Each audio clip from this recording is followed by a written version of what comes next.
We are coming to you from Progressive Field in Cleveland, Ohio, where tonight Comcast Sportsnet presents White Sox baseball as Jose Abreu, Todd Frazier, Brett Laurie and the Sox as they get set to, but with Terry Francona's first place, Cleveland Indians.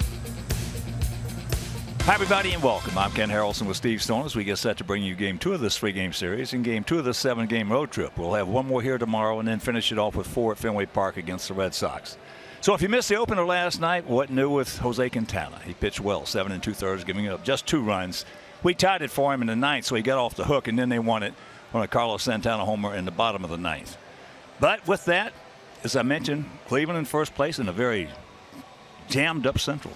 Right now, pretty much everything is up for grabs, and it depends on winning games in the Central, and this is one of those. As you can see, the Indians do have a half-game lead over the Royals. Then it's the Tigers, then our Sox. 3.5 games back, 4 games in the loss column. So hopefully they can put together a winning streak on the road. They're going to have to do that, and the Indians have some excellent pitching, but they don't hit the ball exceptionally well. Well, one thing about it, they have got a shortstop that's just going to be a superstar. Every time you look at this young man, he seems to get better. And this is a guy that can hit from both sides of the plate. He's got power from both sides of the plate. And can he play defense? So you look at those numbers over the course of his very short career. He's stolen 22. He's hitting .309. And again, with an OPS of 825, you have to figure that he's going to be around a long time. And he's only going to get better. He's 22 years old. Well, one thing about it, James Shields on the mound for us, his first 2 starts have not been good. But on the mound for them is a guy whose numbers are very impressive.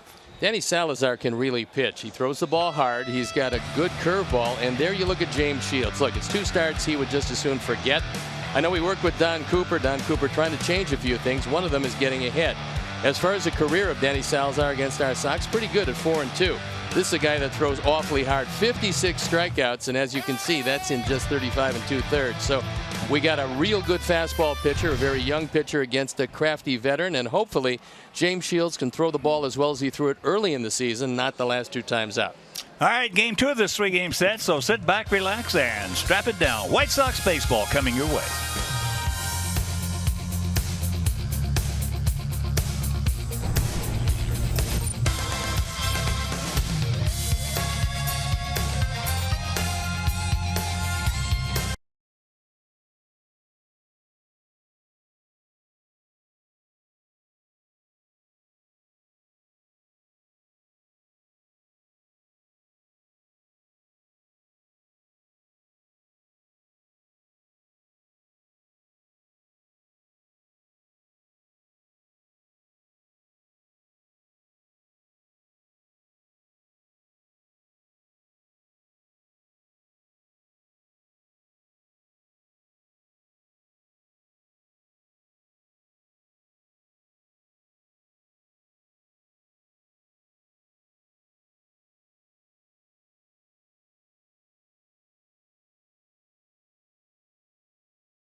White Sox baseball on CSN Chicago is brought to you in part by Toyota. Discover more in a Toyota. Visit buyatoyota.com or your local Toyota dealer today. Let's go places. Blue Cross and Blue Shield of Illinois. Through it all. Audi. Truth in engineering. And by Xfinity. Xfinity X1 will change the way you experience TV. What a beautiful night for baseball here at Progressive Field in Cleveland, Ohio. 2 days and 2 beautiful days as the Sox trying to win their first game of the series against the Indians. Indians come in first place. They lead Kansas City by a half game and a lot of youngsters in attendance. Last night they drew the second biggest crowd of the season behind opening day. And a very big crowd here today. A lot of walk-up as Robin looking for a little offense in this second game against Danny Salazar, who's a very good young pitcher. And a lot of people still trying to get in. They had 27,000 plus last night. It looks like more of the same here tonight, maybe even a little bigger crowd. So the Indians take the field, and that means let's take a look at how Robin is going to line them up tonight.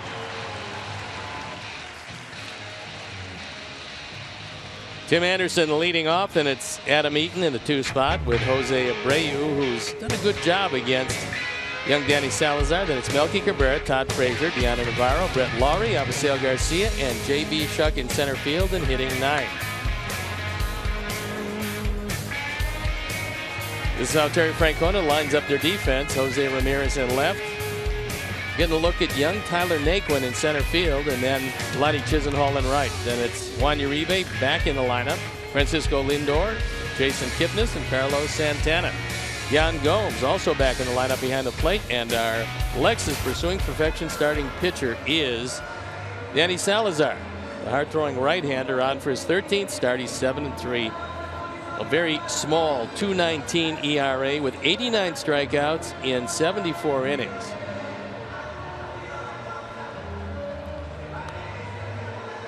Umpires for the game tonight. Crew chief Bill Miller is behind the plate. Tom Woodring at first. Tony Randazzo at second. And Todd Tishner is at third.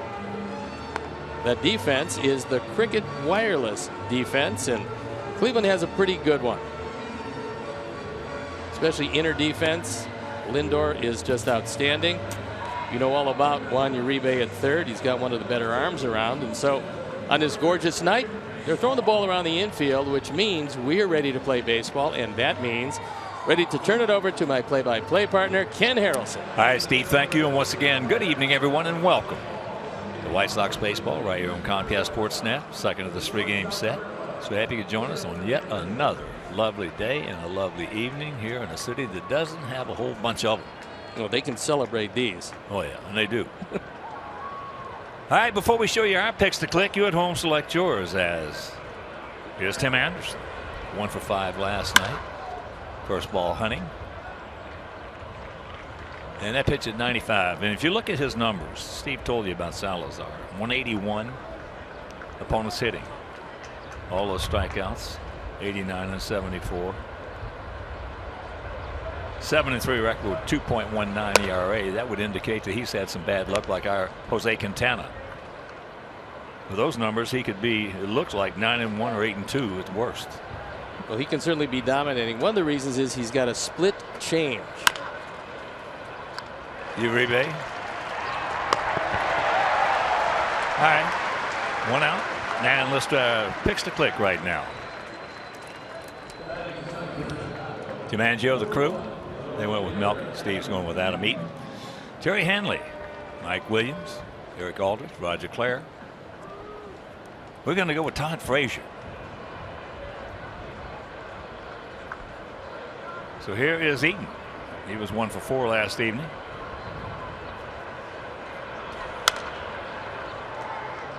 Yeah, you put numbers up like that, and you know, they just illustrate the luck that Jose Quintana's had. I mentioned it yesterday in the game. I don't remember in the last 20-25 years ever seeing a pitcher go through a streak of bad luck like he has. Then after the game, when we went home, I was thinking about it again, and Steve, I just couldn't come up with anybody who matched that.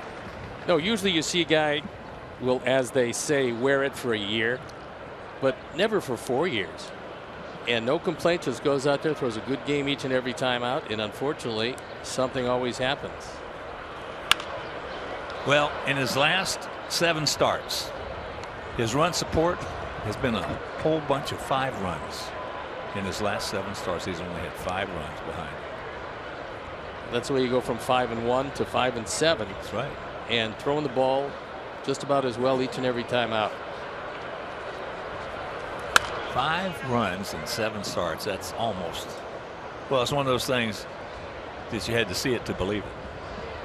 Well, if this was just the first time, you would say, okay, well, he's pitching through a stretch like everybody pitches through, where you don't get any support, or where the defense lets down, or the bullpen, whatever the case may be. But it's usually something, and if it's going to happen, it's going to happen to him. Good breaking ball, and Adam Eaton goes down on strikes. So not only does he have a good curveball, but he's got a slider to go with it. And that split change, which we haven't seen yet, is one of his best pitches. When you throw 96, 97 miles an hour and you throw a changeup that just disappears at the end, that's tough to stay on. So here's Abreu.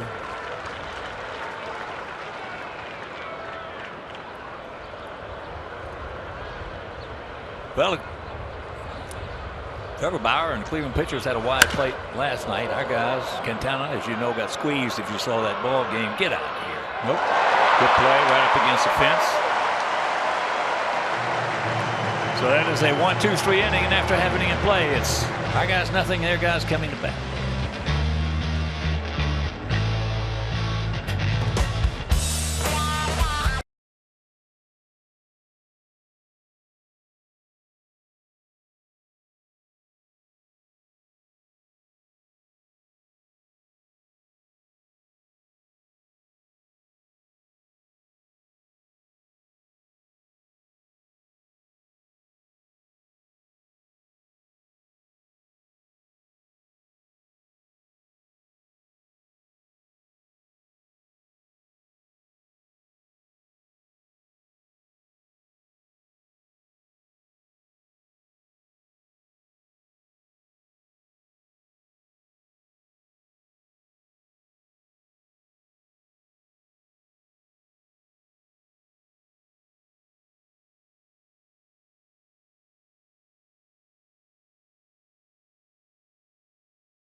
Tonight, Santana at the top had the game-winning home run last night. Then the familiar Kipnis, Lindor, Napoli, Ramirez, Uribe back in the lineup with Chisenhall, Gomes, and Naquin rounding it out.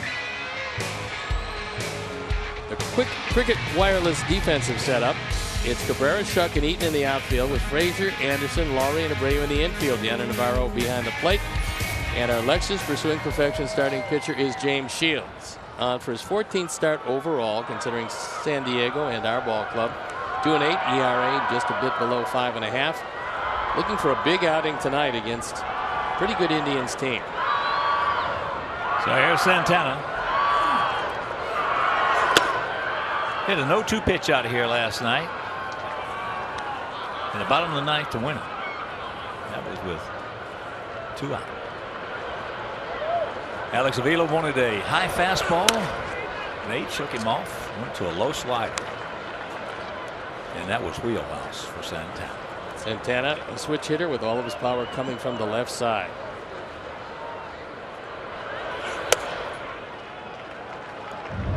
The third of 3 sliders went out of the ballpark. After the Sox had tied it up, Santana, with his 14th home run, ends it, and Shields is behind 3-0. And Nate, and there is the walk. Nate said after the game, he said, it's all on me. Took him off, went to a bad pitch. And he hit it out of there. Don Cooper talked to James Shields in between starts, watched him pitch. He said the one thing you can't do is pitch from behind. He said if you do that, you're going to have some problems. Your stuff is good enough if you stay ahead of these hitters to get them out. Well, as you know, that's one of the, well, let me see. It's one of the sort of like a paradox of pitching. The shorter your fastball is, the more you got to pitch inside. Yeah, you absolutely have to. You got to, or you're going to get killed. And a lot of guys say it's just the opposite. You can't pitch inside unless you got a big fastball. And it's just absolutely the opposite. And another thing is that ball hit well in the left field. So right away, the walk, the double, man, we got a whole lot of trouble. At this stage of James's career, can't afford too many pitches up in the zone. And that one rifled high off the wall. And it is a high fastball, and Kipnis, who's hit 8 home runs, takes it the opposite way. We talked last night about Kipnis. When he's swinging it well, he's going to drive it to left and left center field. And that time just missed a home run. Well, so Jason, if he's healthy, is you and I both are, as far as baseball goes, are big fans of his, because when he's healthy, he's a heck of a player. Yeah, he is. He is. So here is the best player on this team. It is going to be for a long time. Francisco Lindor. Of course, Michael Brantley. They don't know, and there's no return date set for him. And he has been the best player on this team for a while.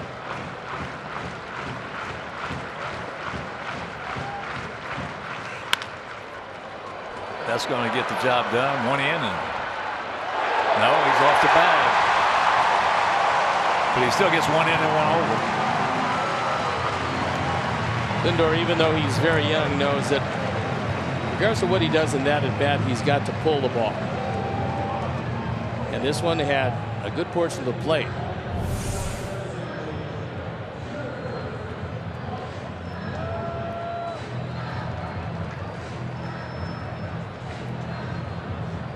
Throw is just off the mark. And Tom Woodring says that Jose's foot is just off the bag. Well, it looked like it in real time that he was off the bag up here.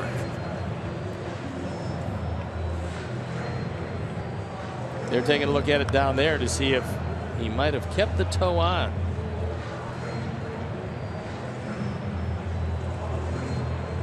Rick Renteria.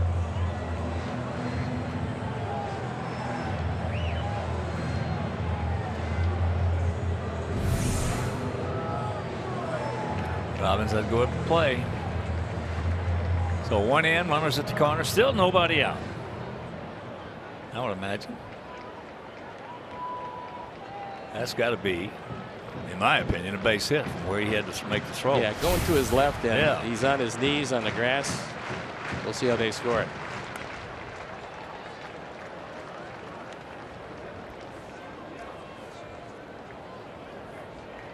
Mike Napoli's got some big power. When you fall behind, he's really dangerous, and he's been a winning player wherever he's gone. He's played with some very good baseball teams. Yeah, we talk about it every game he plays against us on what a good 2-0-3-1 hitter, grip hitter he is. He looks for pitches. Now, that's why he'll look very bad a lot of times. He might look terrible 2 or 3 at bats in one game. But that fourth one, if he gets what he's looking for, then he probably can hurt you. You certainly have to keep your eye on Lindor. He's one of their better base runners, and as he gets to know pitchers in this league, he's going to be even better. Well, Shields in the past has had one of the best right-handed moves to first base in the league. He's got very quick feet.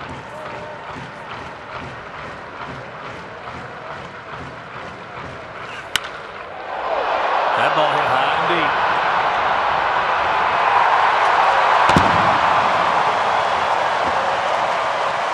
You know, we talked about falling behind. When you fall behind to Mike Napoli, he is destructive. And that, a 3-run homer, giving him 15 and 48. 4 hitters, 4 runs.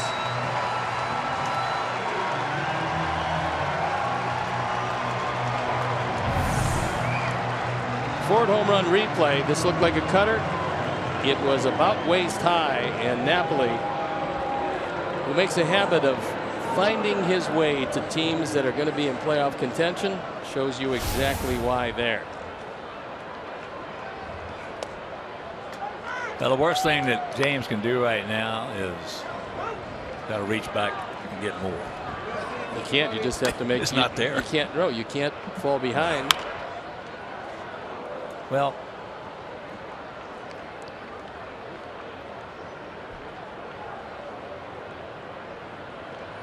it's so far the first two, and now this third start have been 3 starts from hell for him.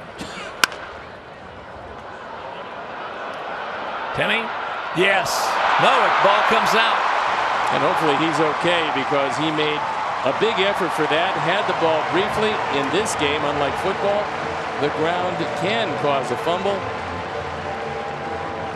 and that's another double.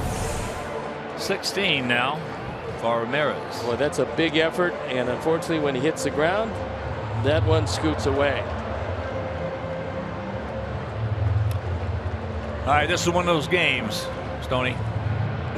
One of those games that they've got one of the best in baseball going against us in Salazar. And we've given up 4 quick ones here in the first. You got to try, in my opinion, you got to try to let Shields work it out. I don't care if he gives up another 7 or 8. I agree with you entirely, because somewhere along the line he's going to be able to find what he did in his first 11 starts of the year. He had 8 quality starts. Now he's come over here and had 3 very difficult starts, and one of the reasons why is falling behind. As Don Cooper explained to him between starts, you fall behind, you're going to get hurt. 4 runs on 4 hits, so they did give Lindor the hit.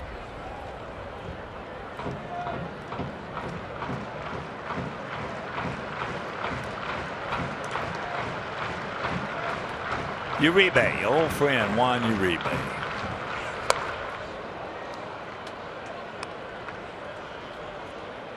He is absolutely one of the most popular players on every team he's ever played on, and this one no exception. He was one of the greatest guys we've ever had in a White Sox uniform in that clubhouse. Our players just loved him. As we talked about, you know, he was like a conundrum. When he played second, he was the best second baseman in the league. When he played short, he was the best shortstop in the league. When he played third, he was the best third baseman. And yet he would exasperate you so much offensively. Well, he's got one swing. If you happen to throw it where he's swinging, he's going to hit it a long way. He used to drive everybody crazy when he hit the plate. Yep. But yet he would occasionally, against a real good pitcher in a big spot in the ball game, take him deep. The thing that stood out for me was a rocket for an arm. Oh, yeah. So that is out number 1.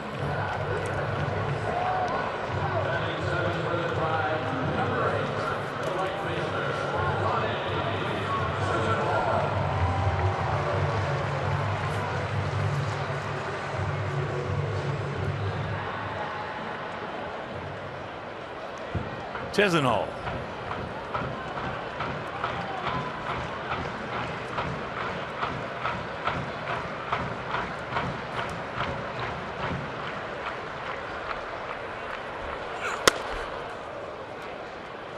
Well, he was a former #1 pick for these Indians. He was the third baseman, and then to get some playing time, they asked him to go out to the outfield, and last year he was pretty good at it. This year, scuffling a bit defensively.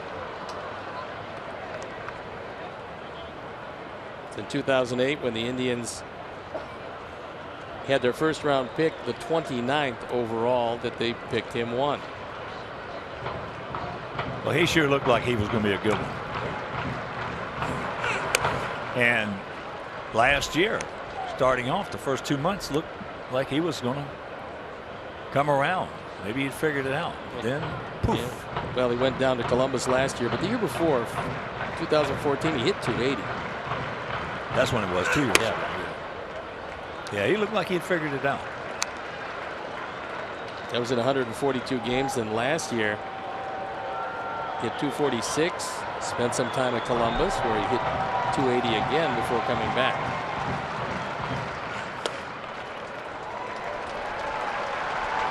So another walk.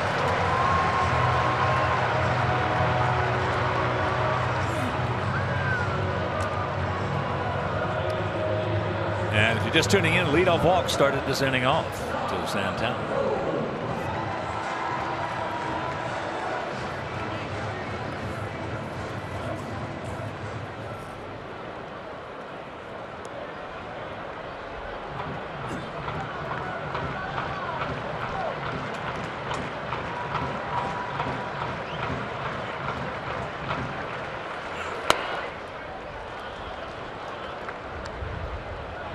Yan Gomes off to a tough start average wise, but he has 7 homers, knocked in 24, and he's real good behind the plate.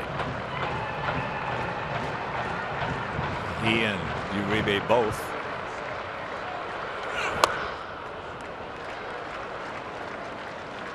had a similar injury.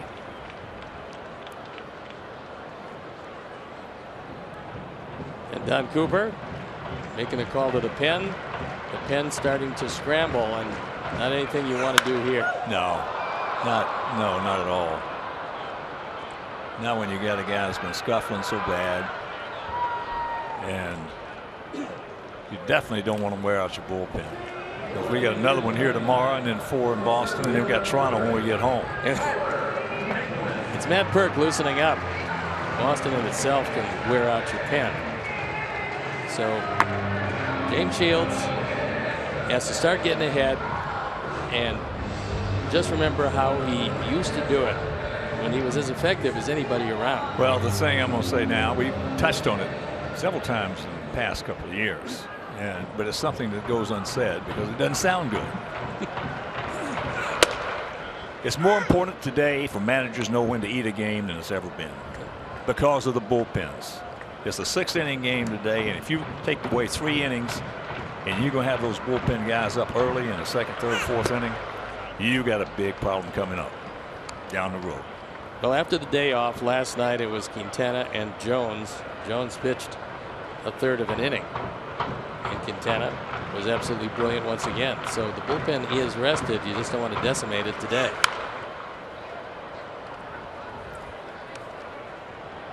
Naquin, first-round pick.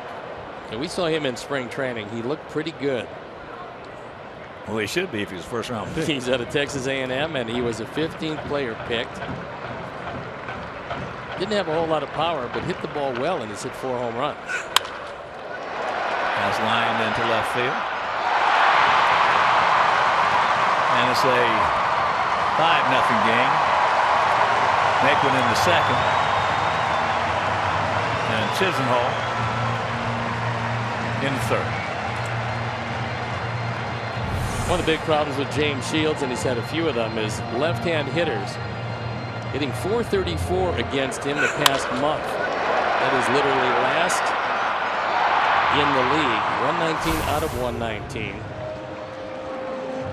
And that's a product of falling behind more than anything else. James always had a great changeup. If you do fall behind, it's not nearly as effective because guys won't swing at it, and the best changeups are out of the zone. Yeah, managers will talk about it privately, but they don't say anything about it. That's the first responsibility. In years past, the first responsibility of a manager was handling his starters.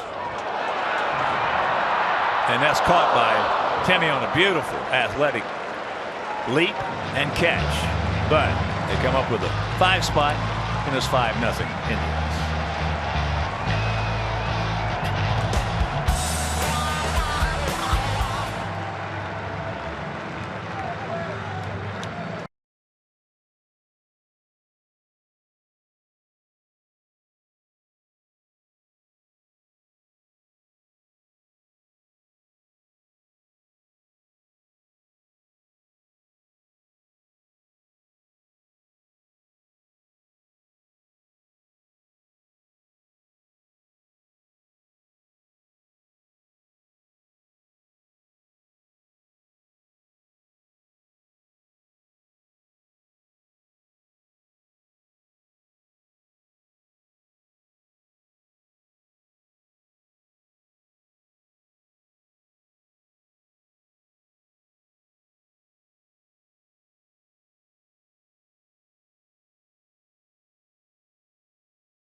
Exciting MLS action as the Fire hit the road to face the Western Conference leading Colorado Rapids. Coverage begins tonight at 7:30 on CSN Plus. Bobby, what are you doing? You just get better looking every year. You know that. Yeah, so the Indians forever. Great guy. Sad part about it was he didn't make an appearance last night. It was a close game. Now they get 5 and he comes in the booth. Well, he's a front runner. Oh boy, are you kidding? That's unbelievable. He is the Senior Vice President of Public Affairs, Bobby DiBiasio. He came with the franchise, I believe. He seems like he's been here for 1,000 years. He looks great, knock on wood. 37th year with the Indians. Wow. He was here when I played. I know. Here in Cleveland.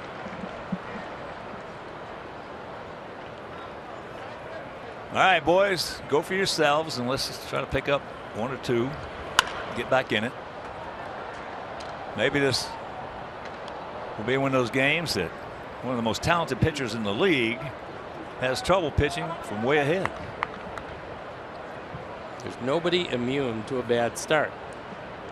Although at times when a guy gets on a run, it seems like he'll never have a bad one. Maybe tonight is the night for Danny Salazar.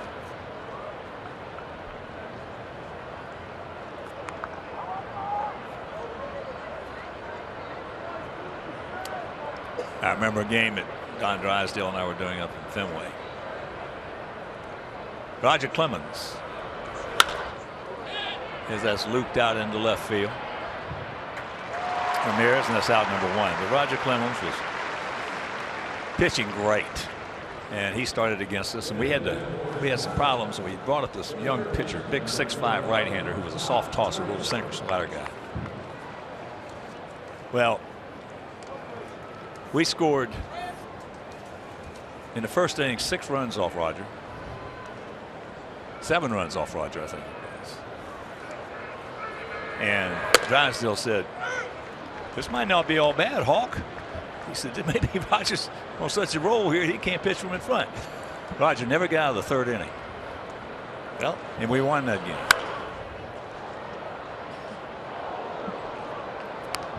I told you I saw Roger the other day, Monday, at the Notre Dame. Brian Kelly, Pocky's husband. I saw at Lost Dunes. Roger was there. Looked great.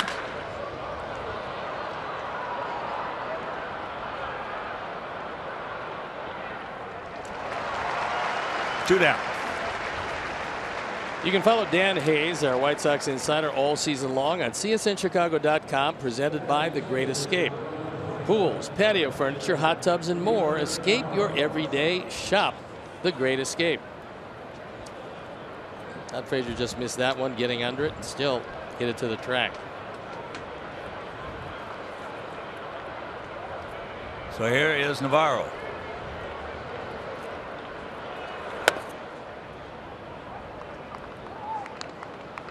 Boy, Clemens is big, and he's just big. He's not fat. He must weigh 300. He's at 300 pounds. He's just wide and thick. He actually looks like he's in good shape, but he's just huge.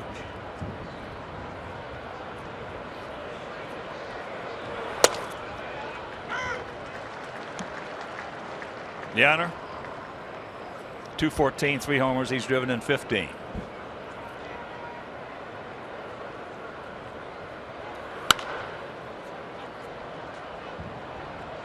Salazar prefers his curveball to his slider, likes the split change, can throw 96, 97. In fact,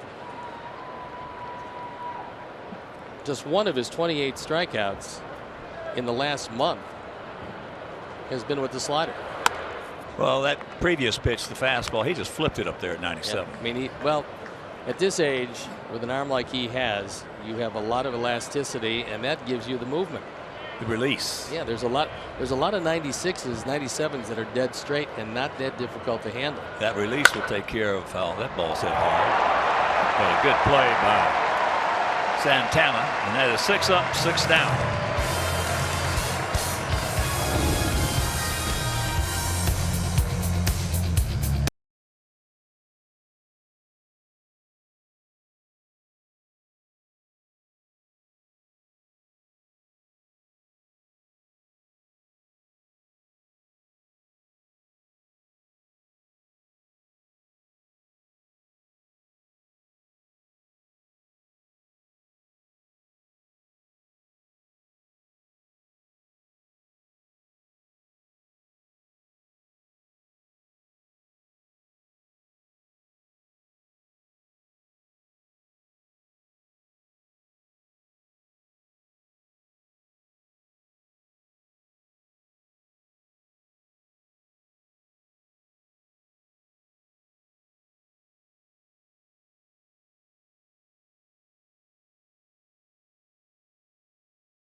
brought to you by Miller Lite.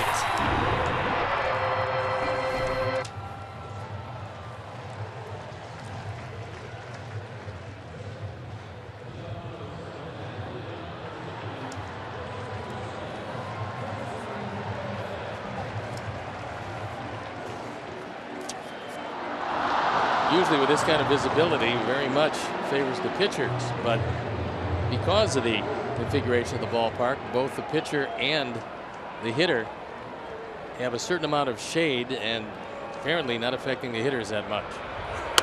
Kipnis. He doubled last inning as the Indians, if you're just tuning in, sent 10 men to the plate.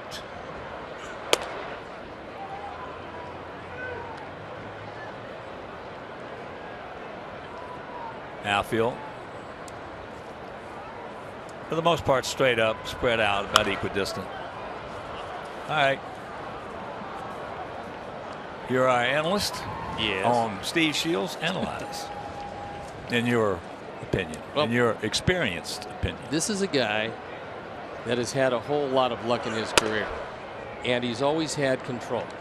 So when somebody who always has had control suddenly doesn't throw the ball over the plate, somewhere along the line he has lost that confidence he used to have, because this is a guy that would get ahead, wipe you out with the straight change, could throw you two of them in the same at bat, but because he was ahead you couldn't look for anything else but his fastball. But a leadoff walk in the first inning, a leadoff walk here in the second inning. Left-handers have really pelted him only because he's fallen behind. I think, you know, at his velocity, yes. Has he lost some? Of course he has. However, there's a lot of guys that get a lot of mileage out of fastballs, a lot less than the one that James Shields is throwing now, but you can't afford to make mistakes with him, and well, that's what he's been doing. We've done games when James was pitching against us that I can recall saying he's 0-2, 1-2 on all our hitters. And he was. I mean, that's how he, you know, you don't get 20 plus over 500 unless you throw strikes. Do you see anything in his motion? I don't. I see one thing that I think that he always has had a long stride. Yeah. Okay. But it looks like to me now, especially after he gave up 3 quick runs in the first and then eventually 5, that he's just getting out there maybe 4 or 5 inches further. And if he does, of course, that's going to slow his arm up and kill his control. And there's a base hit.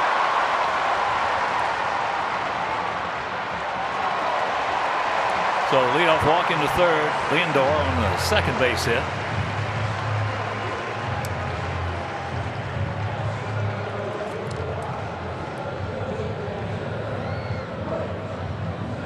Runners at the corners, nobody out. The man who hit a 3-run home run the first time as Lindor goes down. This is actually a borderline strike, but down in the zone. He punches it through the right side, and then Kipnis, who had walked, hustles into third base. Adam Eaton makes a very good throw, just misses him at third. The best part of that is it could be cut off, and Lindor, the trailer, didn't go to second base. There he goes. He's safe. So he picks up his 11th stolen base. He's now 11 for 14. Well, this guy's going to steal 30, maybe 40 bags every year. He has good acceleration, no chance at all for Deanna Navarro, and Napoli was taken all the way.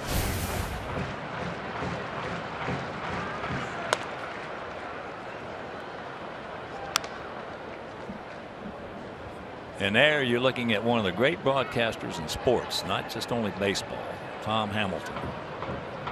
What a tremendous broadcaster and a great guy. One of the great voices around, and I love booming, to listen as to him. booming a voice as you could possibly hear. It carries.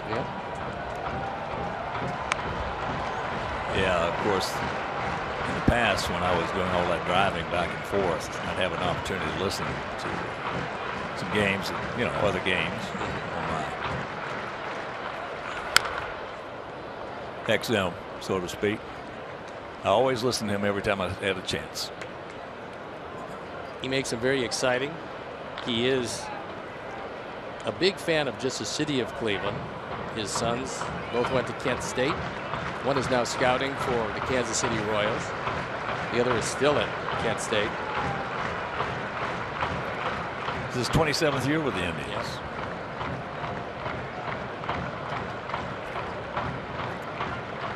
Napoli has 15 homers now to go along with those 48 RBIs.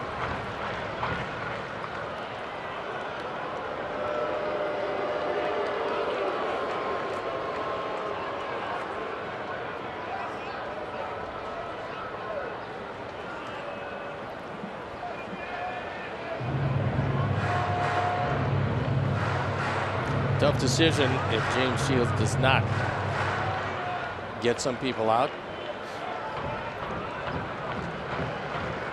As Matt Burke is still standing in the bullpen, he's loosened up. He was on it, all over it, and thank goodness underneath it. 5 runs, 6 hits, no errors for their guys here in the bottom of the second inning. Looked like he tried to throw a cutter on the inside part of the plate. And he got away with it.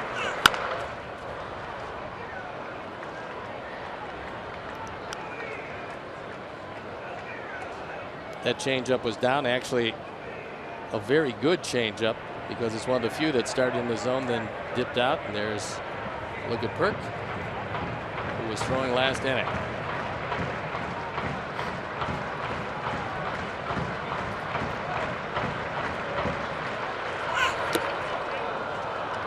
Got him. 1 out. 2 good straight changes in a row, the second of which struck him out. Well, this might be something that even a veteran, 34-year-old veteran James Shields can learn, is sometimes less is better. That was one of the most interesting conversations. Greg Maddux, when we were playing in Smoltz's tournament down in Atlanta. Maddux and Gary Carter and myself were paired together. And we were talking baseball the whole round. And I asked Maddux, I said, do you have plan B when you go to the mound? He said, Hawk, I got plan B and C. I said, well, what's plan B? He said, well, if it's not working for me, if my stuff is not working for me, what I'll do is I'll just shorten up my stride 2 or 3 inches, give my arm a chance to get on top and get a little more movement. He said, now, if that doesn't work, I go to plan C. And I said, well, what's plan C? He said, I get below the hitting speed. You know how much stones it takes to get below the hitting speed to major league hitters? You should know because you've been on both sides of that page. He had a big advantage. The fact that he could throw the ball just about where he wanted each and every time. But I remember the first year he came to the major leagues and he was 6-14 and he'd be shaking his head wondering how a guy who dominated in the minor leagues could come up and get hit that hard. Well, it just goes to show you can always learn. Yeah. Nobody knows this game. There's just some people who've been around it longer than others. Maddux figured it out because his fastball always moved out away from the left-hand hitter, so it moved back over the plate if you try to throw it inside. Then he realized the left-handers were just opening up, and he came up with a cutter, which would then follow him if they opened up. Make a good throw. He did. He gone. 2 down.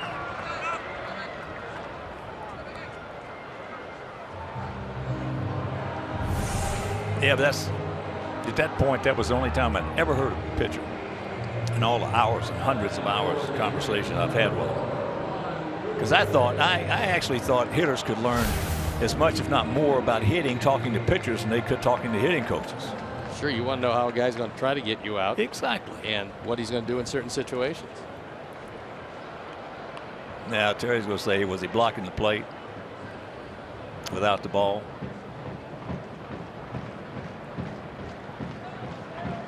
Yeah, but Maddux, that was the only time I've ever heard a pitcher at that point say he got below the hitting speed.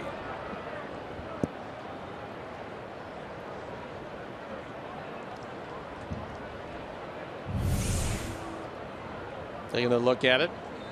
Jose with a nice play, gets the ball there in time.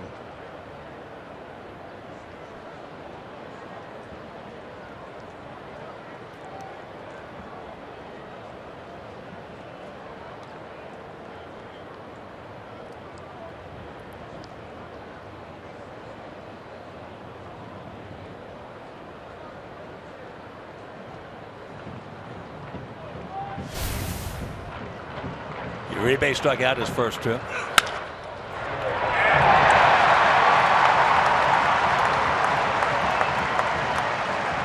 And it's 6-0.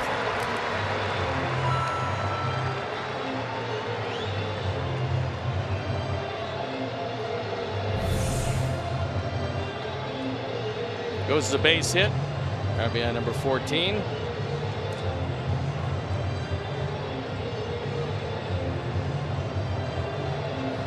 And here comes Robin.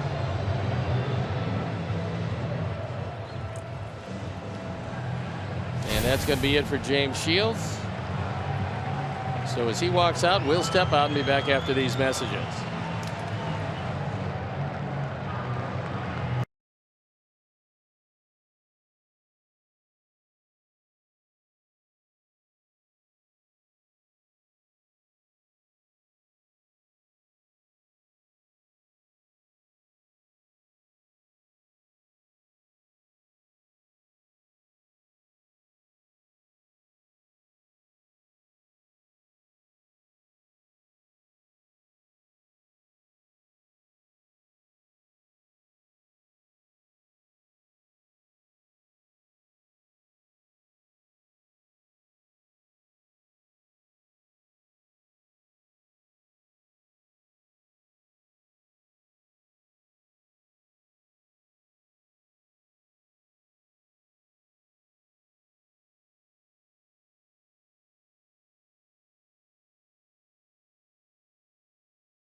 Kirk.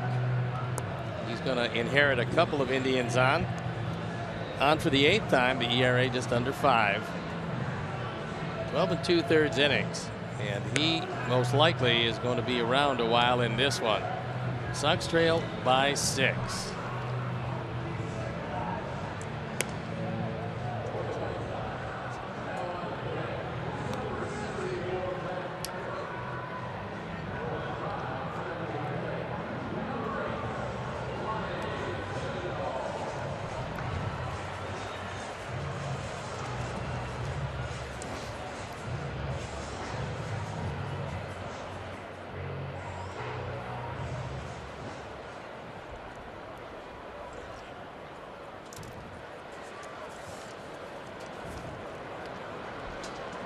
So here's Chisenhall.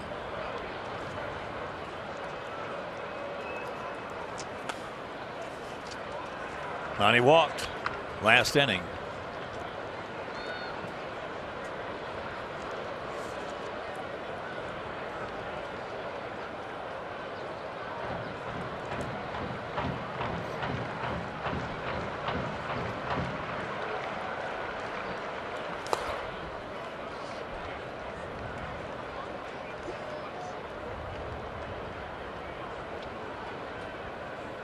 Deanna wants to go out there and have a word with Matt, most likely on the set of signs they're going to use with the man at second base.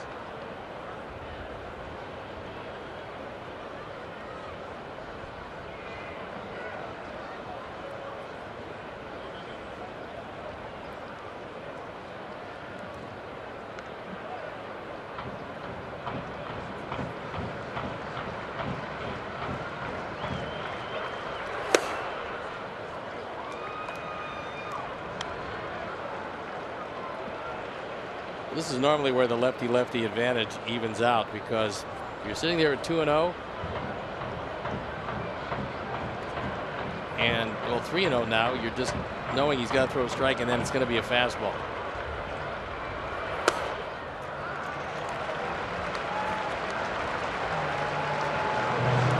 So that'll load him up. And Don Cooper coming out now to talk with Matt.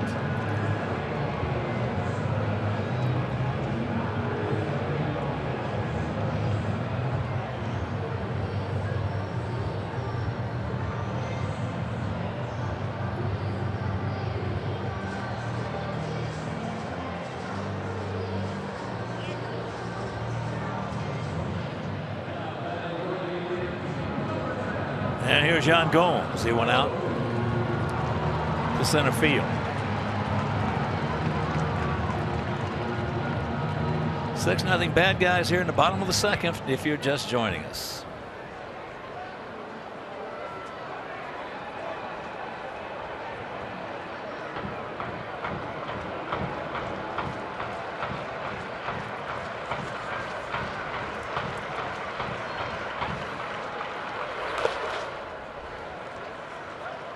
Floated inside off the plate, and we'd like to welcome all of our viewers watching on Consolidated Communication in Charleston, Illinois.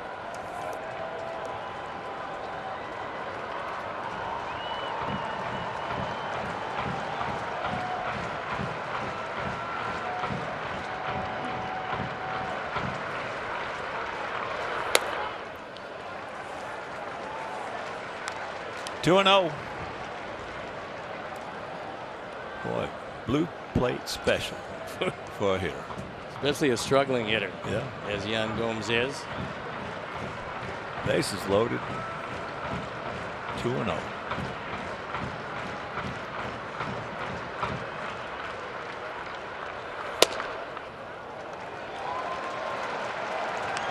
That's 7 straight bad ones. Well, we saw Brad Osmus do it in Detroit. With Justin Upton, bases loaded, 3 and 0. And he doubled down to the left field corner. Terry Francona, historically, has one of the best 3-0 offenses among managers in all of baseball. There is ball 4, 7-0.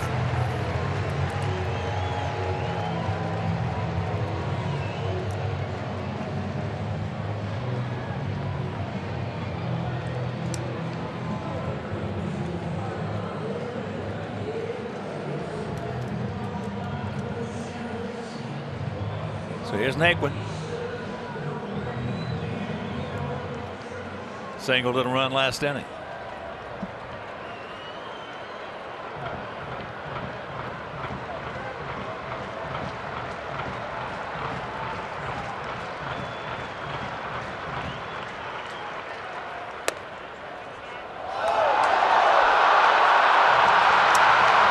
Ball is thrown away and another one scores.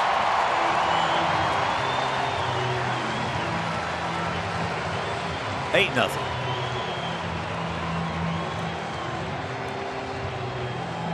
Uribe scored the run, and Deanna just held on to it way too long. Nowhere near. Todd Frazier at third. This one has officially deteriorated.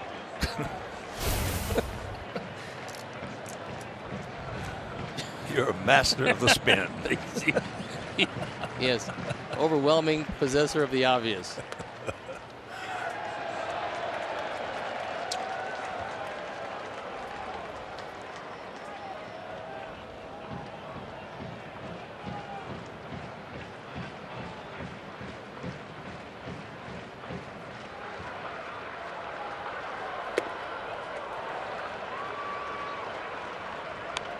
The Tigers in a trade acquired Michael Fulmer. And all he did was throw 33 1/3 straight scoreless innings. Finally snapped by Salvador Perez's home run.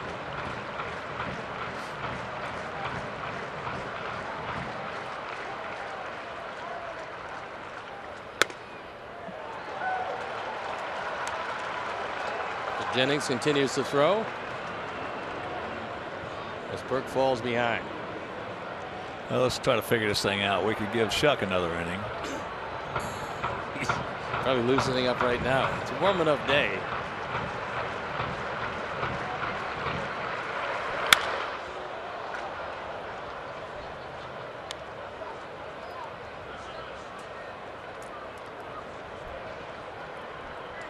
Saladino might have a couple in him. You look back at this one and wonder how many of you guys on your roster actually did pitch at one point.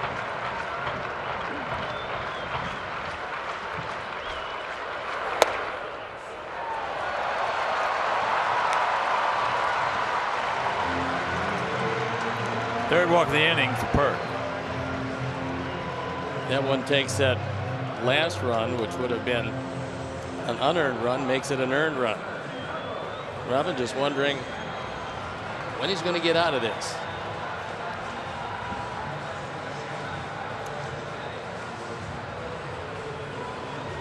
Indians have batted around the first 2 innings.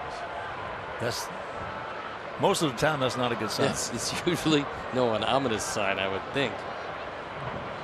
That in the third at bat for the leadoff hitter in the second inning.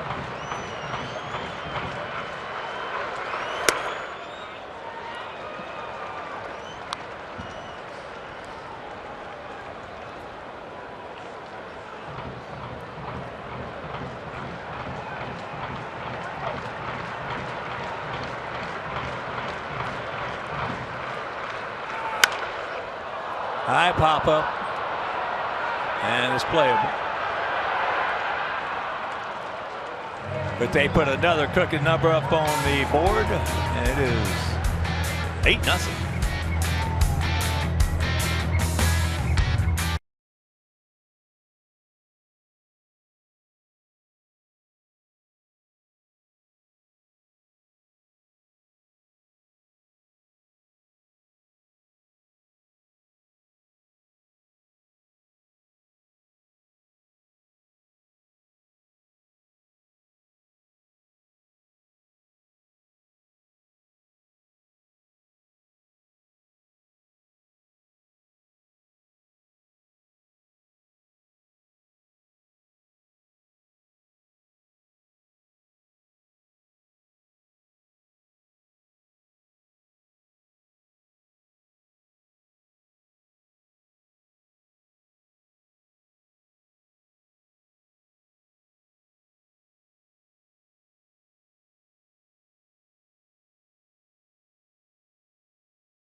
T-Mobile, and here's some news around the major leagues. Tim Lincecum made his Angels debut. 6 innings, 4 hits, an earned run. Did a pretty good job. Used 98 pitches. Salvador Perez last night, home run against Fulmer, broke his scoreless streak, and you see there Michael Fulmer, who was brilliant, got his streak interrupted by the Royals. 0-1 to count to Laurie. Out and around it, yanks it foul.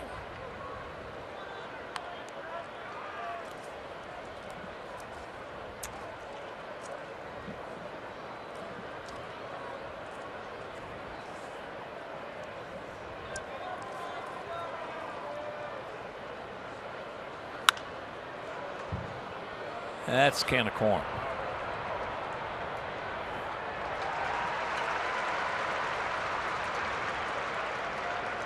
Chisenhall makes the catch, and that'll bring up Ivy.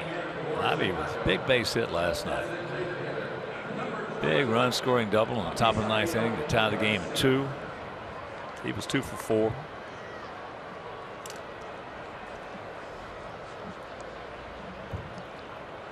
I think this thing with Ivy, as far as his defense, is more or less taking a life of its own. Does he need some work? Sure. Most young outfielders do. But the way it's being framed is that he's just a bad outfielder, and that's not the case. He's got a terrific arm, very accurate arm. He's got good speed. Does he get good reads all the time? No. Last year he was one of the assist leaders in all of baseball, so the arm is there. I mean, that he does have. And the 7-game hitting streak, where he's hitting it pretty well at .357, as you see. Part's been good, and he's facing 26-year-old right-hander that's got electric stuff. Last year, Salazar 14-10.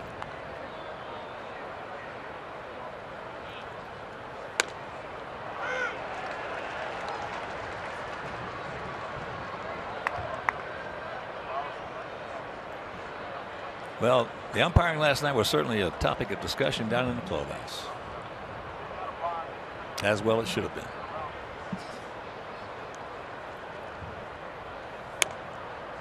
Yeah, this kid's got Nintendo stuff.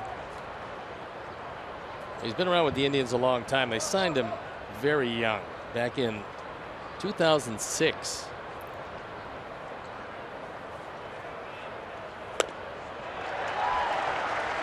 There's that split change we talked about.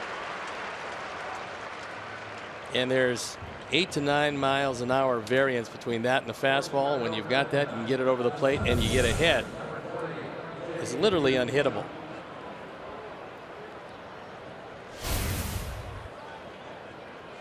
Here's Shuck hitting at 204.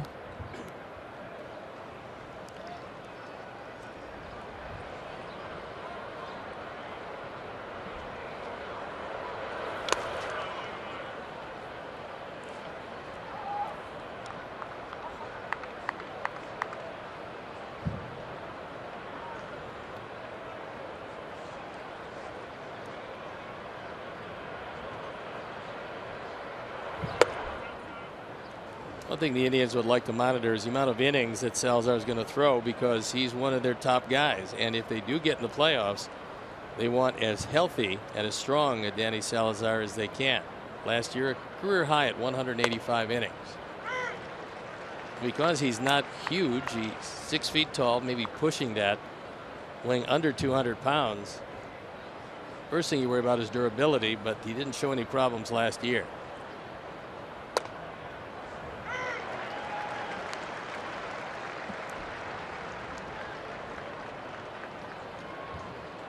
Two out, 2 balls, 2 strikes. This close, you better be swinging.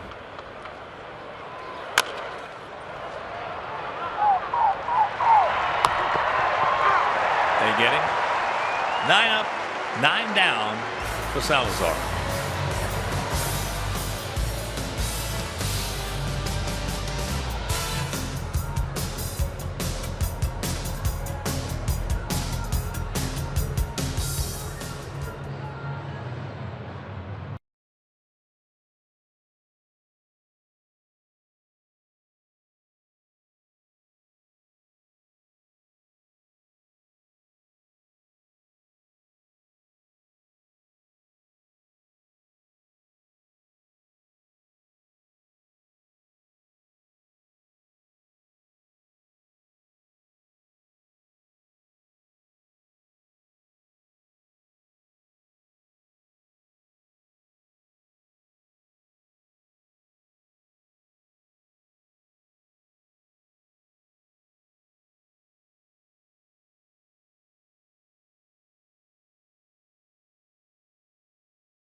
Chicago think eClick Lending. Whether looking to purchase or refi, never pay lender fees with eClick Lending. Visit us online at eclicklending.com to lock in your low rate today. eClick Lending, point, click, and save. And I'm not sure if you know this, but that's a promo for eClick Lending.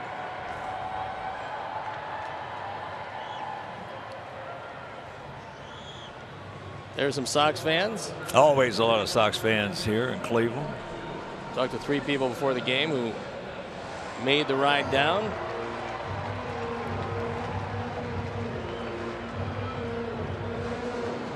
And they missed Dollar Hot Dog Night last night. So here's Kipnis leading off the bottom of the 3rd. This is his 3rd at bat. If you're just tuning in, he doubled in the 1st, and he walked to start off the 2nd. They've scored 8 runs, stranded 5 through 2 innings.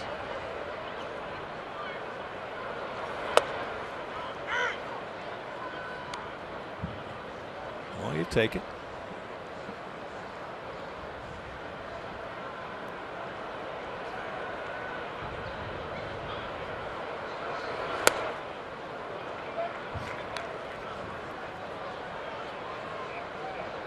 Out of Northbrook.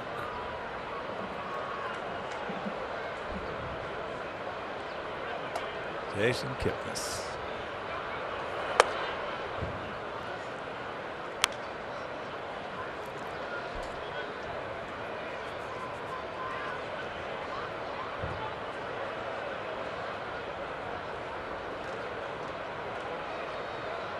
Two-two pitch.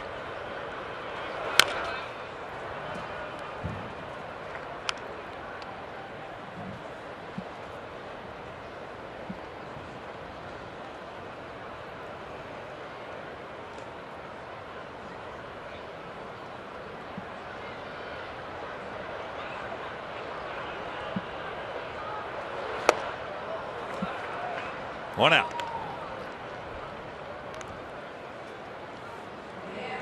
Checking some other scores. Yankees beat Minnesota 7-6, and Alex Rodriguez homered in that ball game.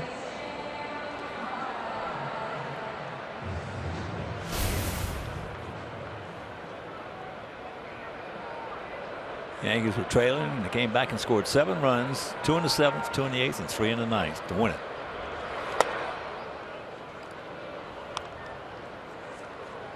There's a guy up there managing that ball club who has done one heck of a job in the last few years with all the stuff he's had to deal with and run out there on that field.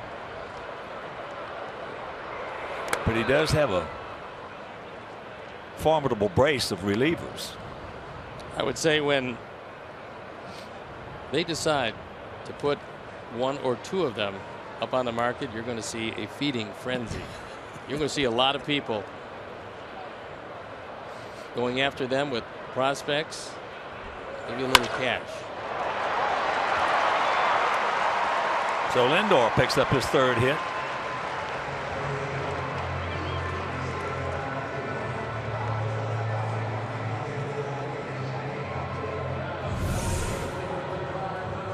Taking it through the right side. Doesn't matter right-handed, left-handed.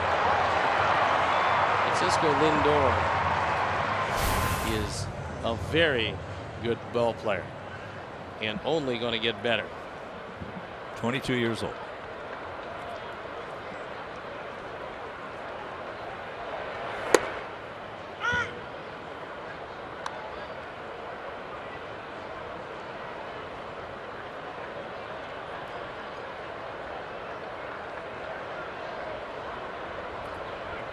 A little bigger lead now.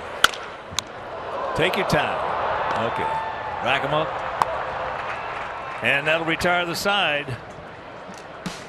It is still 8-0 Cleveland.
It's time for our Xfinity high-speed action replay.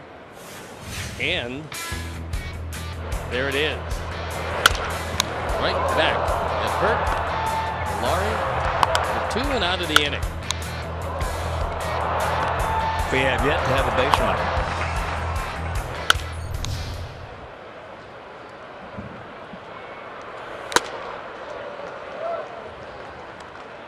Tim bounced out to Uribe. Start off the ball game.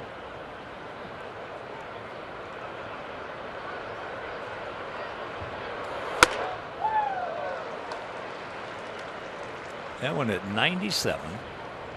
You have zero chance of catching up to it up there. So, well, especially with that delivery he's got. I mean, you got to lay off or you're going to swing through it. 2 upstairs, 1 downstairs, and 10 in a row retired. Sox fans, come out to Specialty Beer Night on Tuesday, June 28th. This year's event will be located in the patio area. It's $45. The package includes access to the tasting from 5:40 to 7:30, complimentary food on the patio, and an outfield reserve game ticket.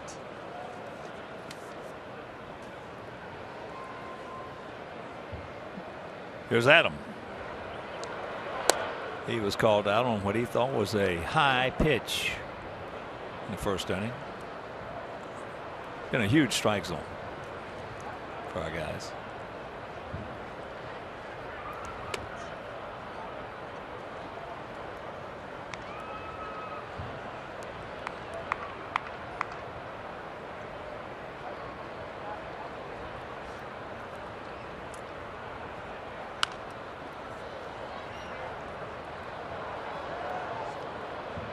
Two and one.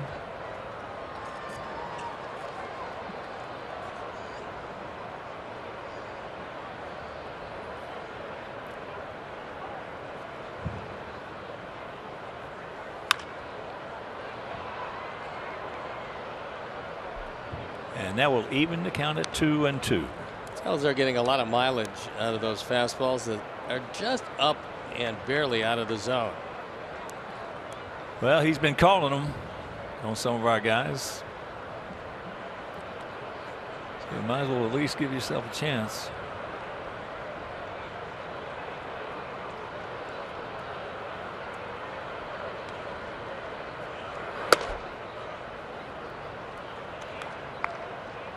That's one of the easiest 97s from a right-hander that you'll see. Yeah, boy, you can cancel the post-game show. Our first base hit, our first base runner.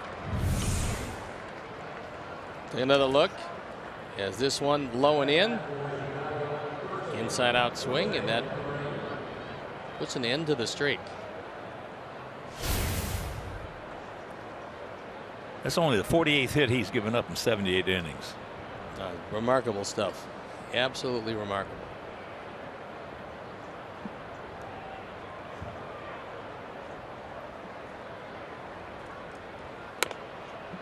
His walks and hits combined.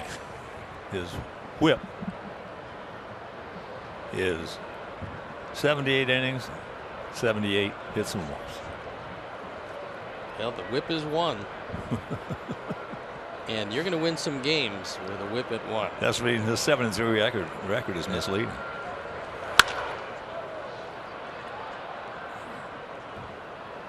7-3 with a 2.19. So hard to believe that at 26 years old, he got signed in 2006. That was out of Santo Domingo, Dominican Republic, which has yielded so many outstanding baseball players.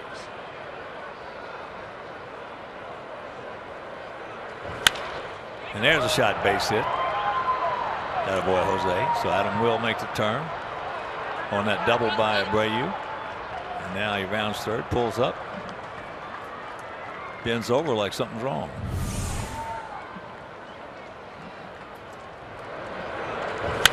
Let's put a couple on the board right here, boys.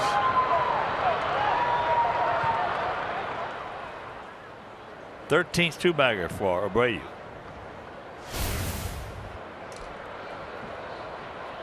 He went down to get that one. That ball was outer third, and he hit it awfully hard.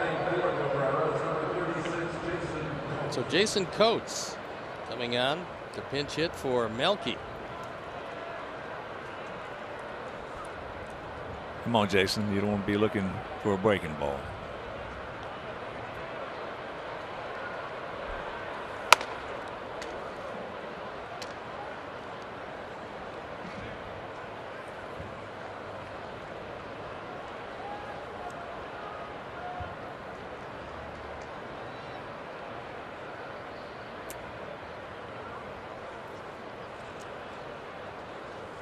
Ducks on the pine, 1 out.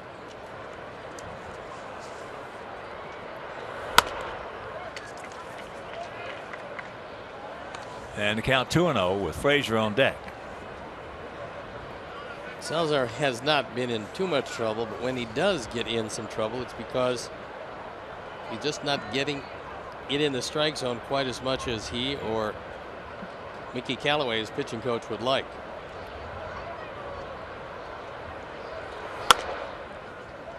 Three and 0.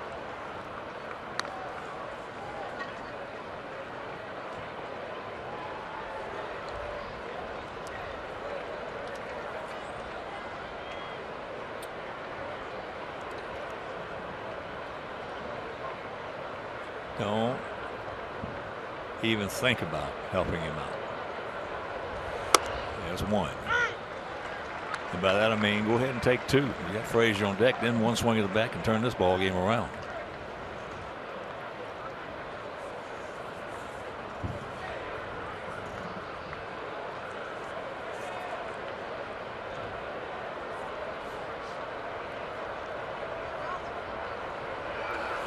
And it will load him up. Going to send Yan Gomes out to talk with Yanni Salazar. Last time up, Todd almost got one. Hit it to the track in left field. Just died at the track. Wind blowing from right to left.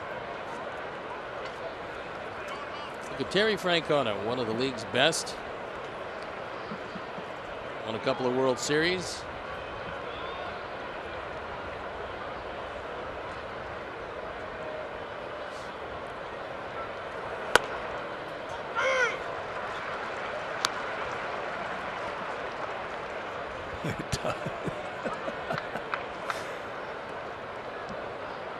Oh man.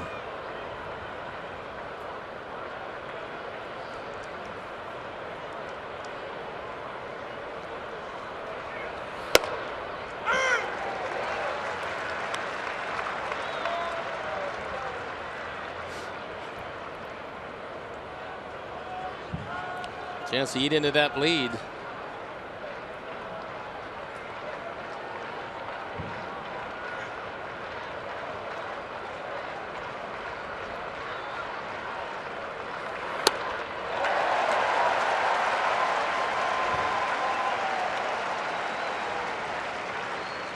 I just glanced back at Miller. 2 down.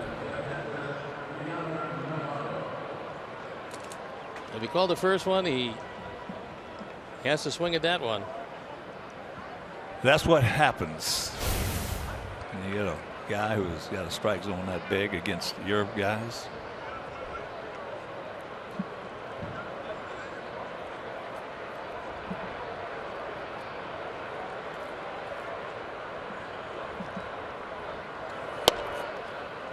We've been issued 1 walk. They've been issued 6 walks. Indiana hit the ball very hard last time to end the second inning, but unfortunately it was right at Santana at first.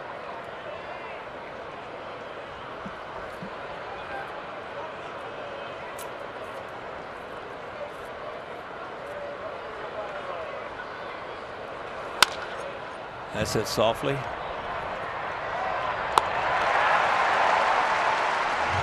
So we have a threat, can't do anything with it.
the Twins on Thursday, June 30th at 1:10.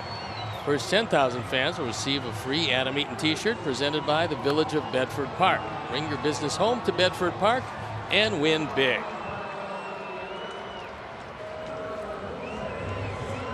So Jason Coates stays in the game. Melky diving after a line drive that he couldn't come up with. Looked like he might have jammed his right wrist.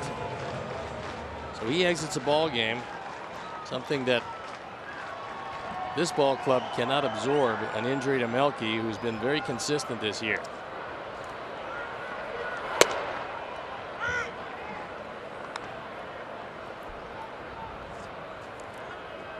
Ramirez, a double, and a fielder's choice.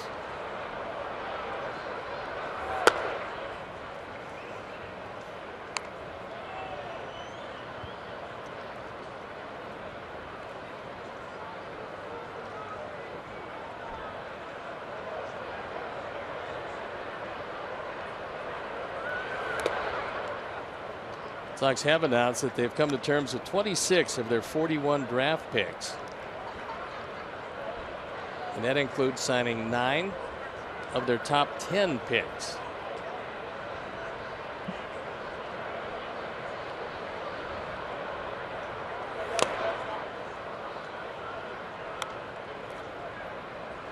So if you miss it, it was Zach Collins, a big left-hand hitting catcher out of Miami University. He was drafted with the 10th overall pick.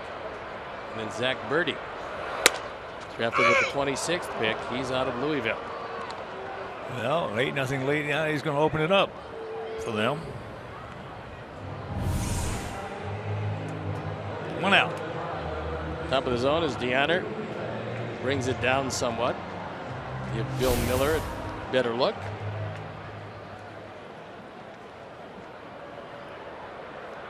Uribe. 1 for 2 with an RBI and a run scored. Now it's 2 for 3.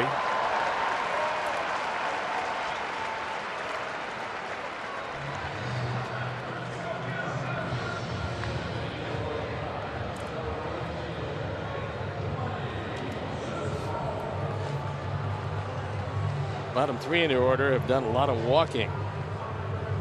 Chisenhall twice, Gomes once. That drove home a run, and Naquin once.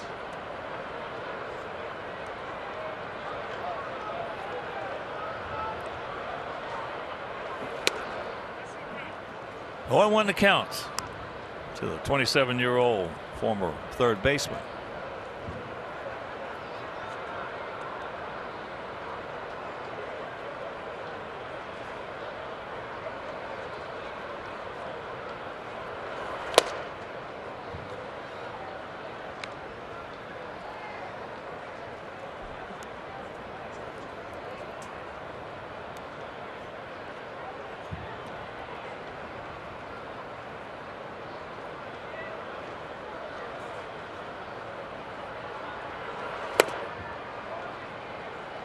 Two down.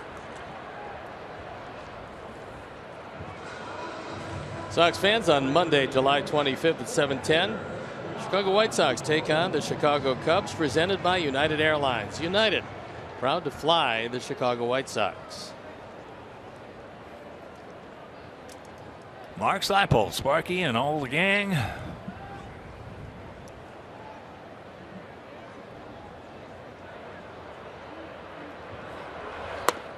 Joe Bonilla,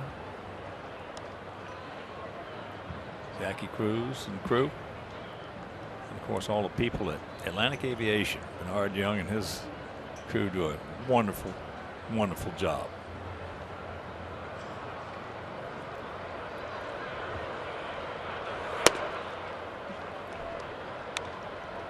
Two and 0. Just tuning in, they scored 5 in the first and 3 in the second. All those coming off James Shields.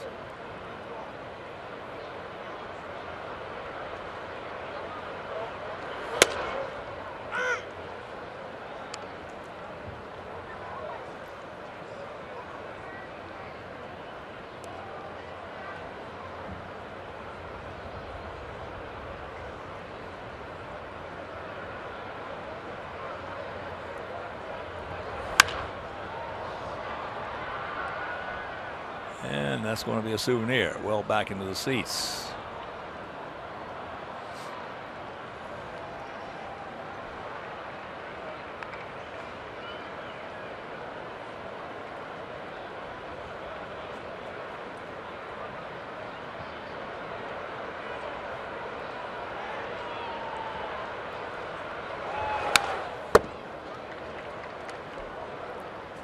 Gomes, 28 years old. Has an RBI with that bases loaded walk. Now has 25 on the season. Go along with those 7 home runs.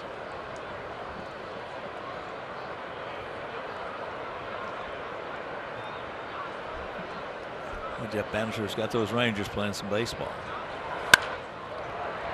There's a squibber off the end of the bat to the right side for a base hit.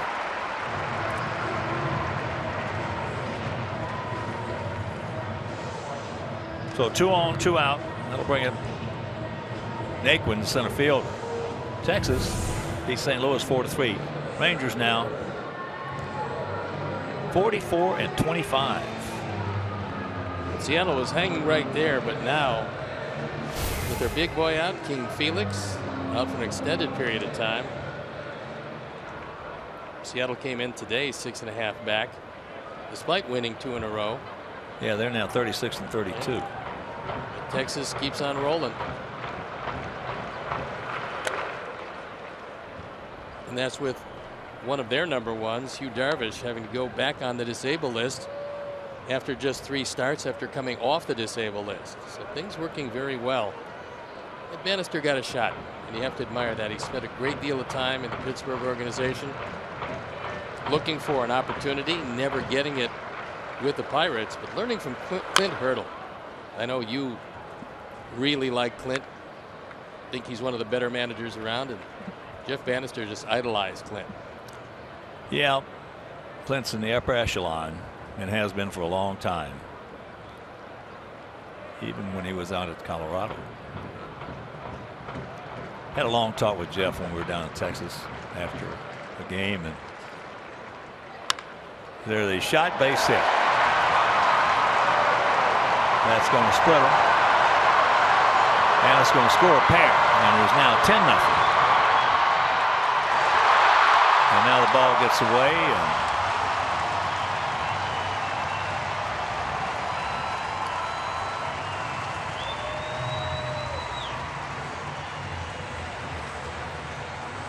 And we'll have to see how that one is scored. And it looks like Naquin might have gotten one in the chops for his efforts. He hits this ball hard.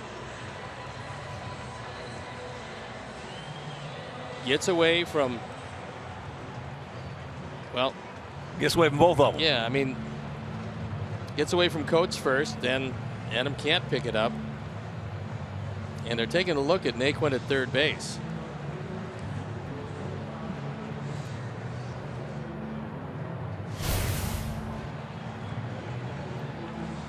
Excuse me, that's JB out in center field, and Naquin talking over with the trainer. Says he's okay.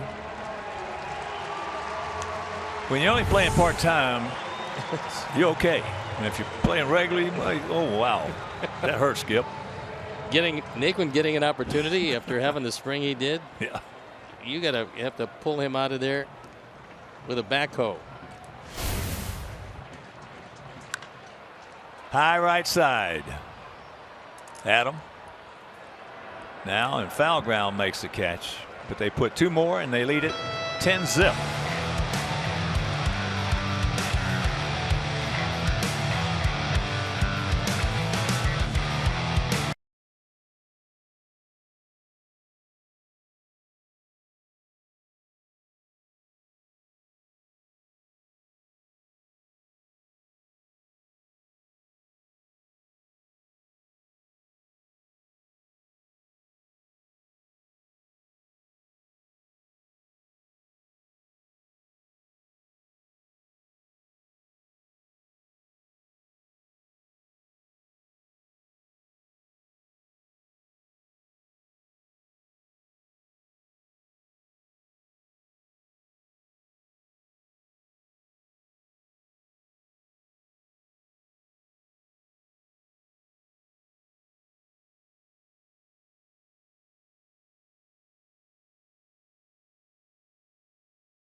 Top of the 5th inning, Laurie popped up to right field. Then Avi's on deck with Shuck in the hole.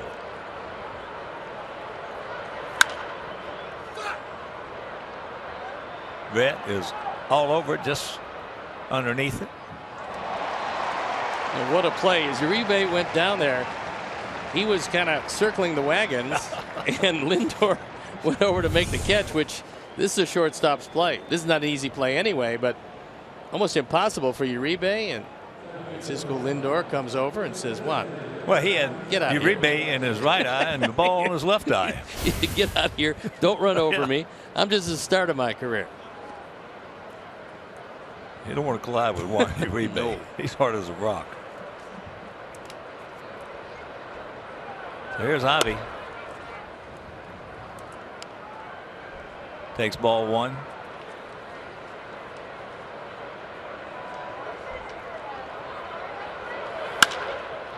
There's a shot. Misplayed by Chisenhall. Bad read on it. Well, he might not have picked it up. And that's an 8-game hitting streak for Avi. Chisenhall, lifetime third baseman, converted to an outfielder. After taking a step in, this rocket over his head, and then he plays it very well off the wall and holds Avi to a single. Well, the converted infielders moving to the outfield are at a distinct disadvantage. Yeah, I mean, because they don't learn how to also use their ears to play out in the outfield. The sound of the ball off the bat, they don't have to in the infield. And if you are a third baseman or a shortstop, however, you do have a very strong arm, as we saw from Chisenhall. There's the strike. Shuck hit a chopper back to Salazar.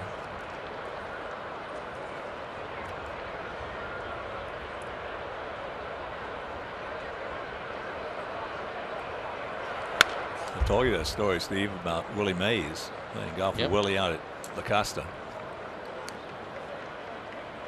He and Frank Howard now are paired together. So I asked him, I said, Willie, what is there anything besides your natural instincts or anything that you did to be a great center fielder? He said, Hawk, I use my ears. He could tell by the sound of the ball off the bat how far it was going to go.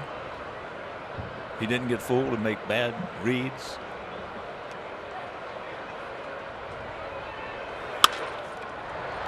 Oh, look at that nice pick right there by Uribe.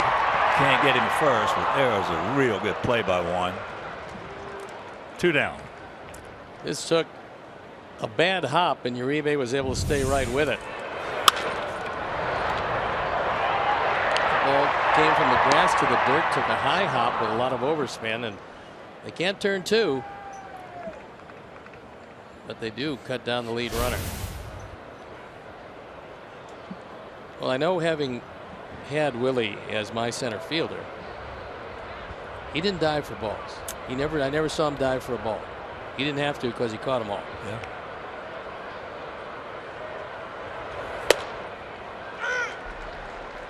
And that's what I was talking to Alex Avila about Austin Jackson.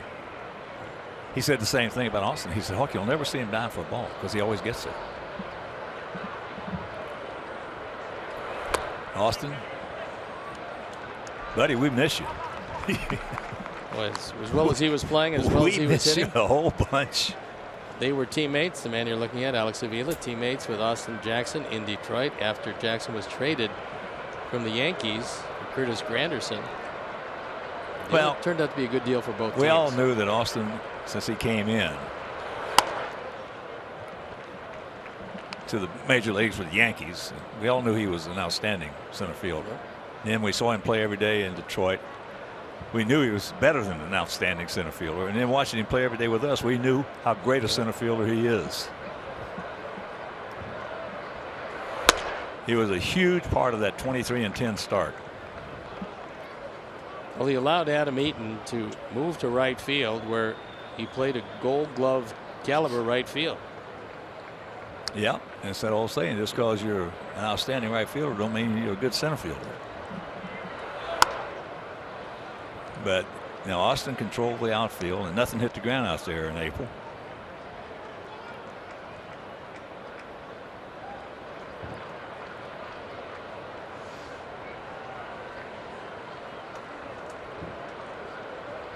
swinging that bat.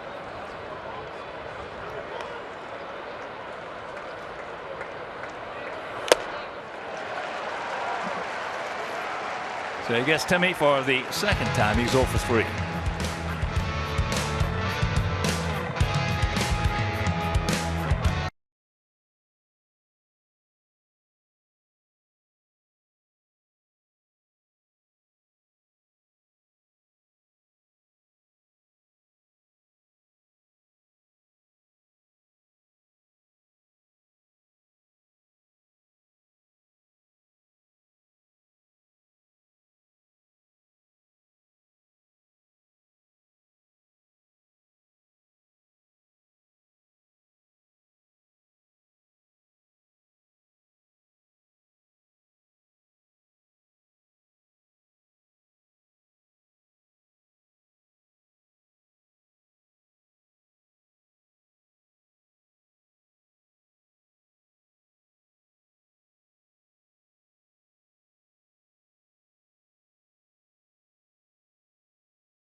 As we're in the bottom of the 5th, we have completed half this game.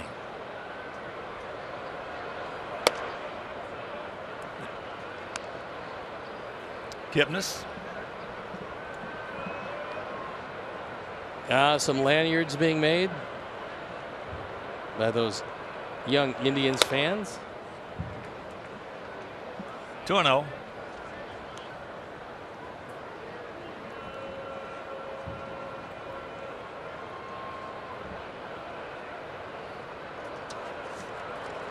Yeah, but I mentioned Jeff Bannister got those Rangers playing 19 games over 500, and having that long discussion with him after a game there in Texas. He is really an impressive guy. There's no doubt about that. Really impressive. I'm not impressed that much by most people, but he is impressive.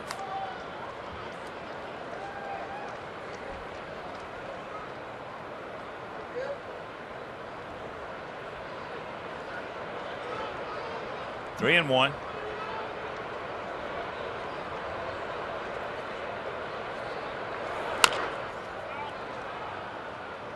That was off his foot. Now time for our White Sox upcoming schedule, brought to you by Travel Wisconsin. Plan your fun today at travelwisconsin.com, and it's the finale of this series with the Indians tomorrow. Then on to Boston for a 4-game series with the Red Sox, and the Blue Jays come to town. First opponent on a relatively short homestand.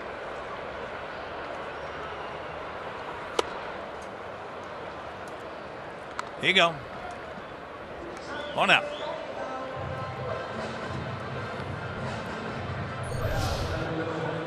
Bullpen up and going as Matt Pert continues to throw, and well, just an outing for him where he's just got to eat some innings, and he's doing that. Well, he settled down very nicely since being shaky and walking those guys when he first came in, which is understandable. So here's Lindor. He's 3 for 3.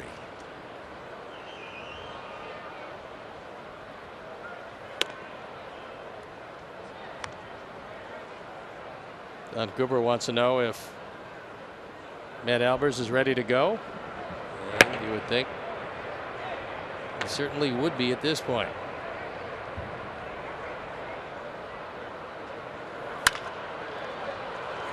0.2 Harper to his counterpart. 2 down.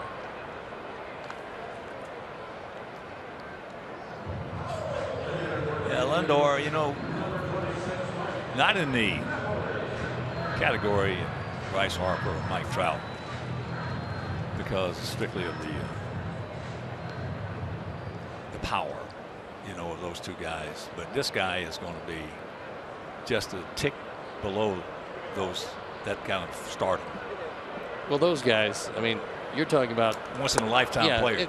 Two guys that just can do everything in the game. Yeah, they're not generational players. They're lifetime players. The difference, Harper was a #1 draft pick in the country, and Mike Trout amazingly made it to the 25th pick in the first round. So a lot of people passed on him.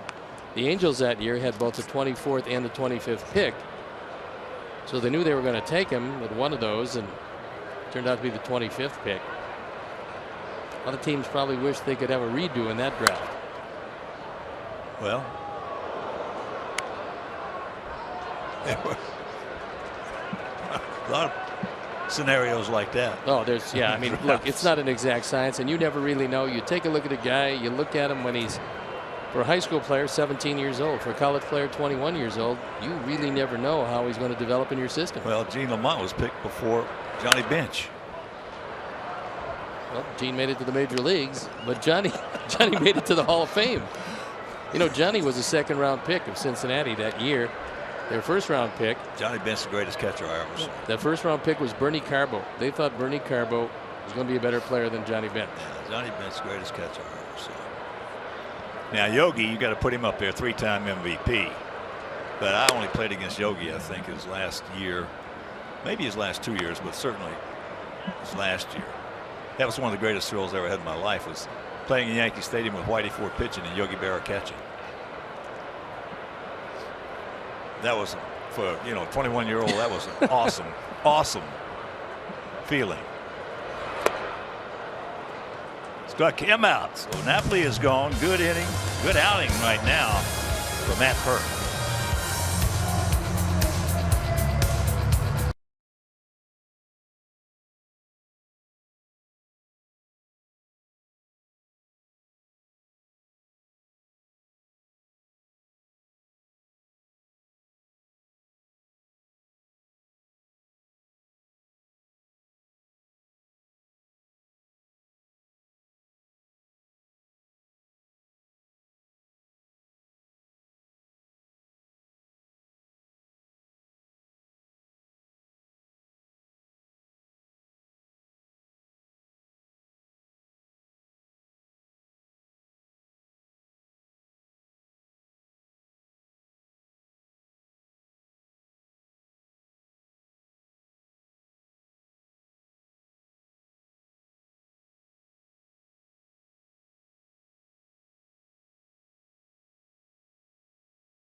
White Sox take on the Detroit Tigers Saturday, July 23rd at 6:10. The first 20,000 fans will receive a 1976 navy blue throwback jersey presented by Xfinity. Xfinity X1 will change the way you experience TV.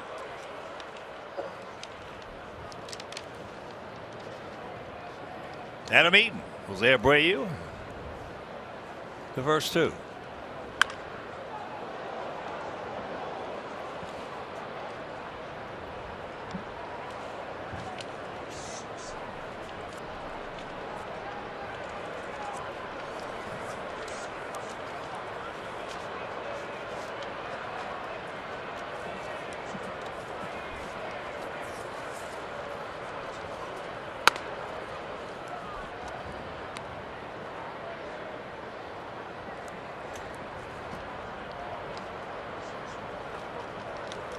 Salazar in his previous 12 starts has averaged 6 innings per start.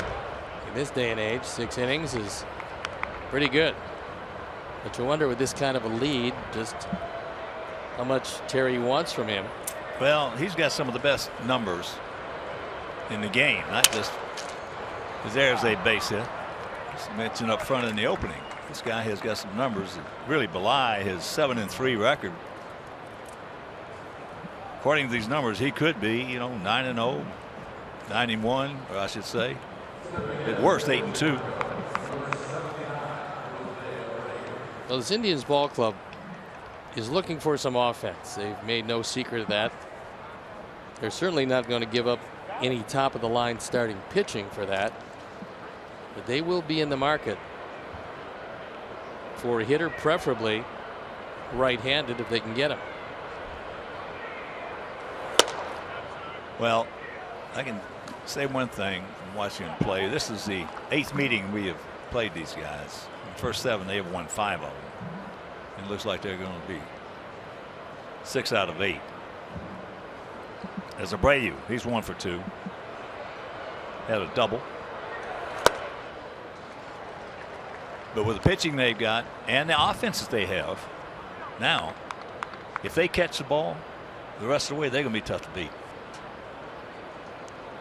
Well, they can catch the ball. It's not an overwhelming defense, but it's pretty good.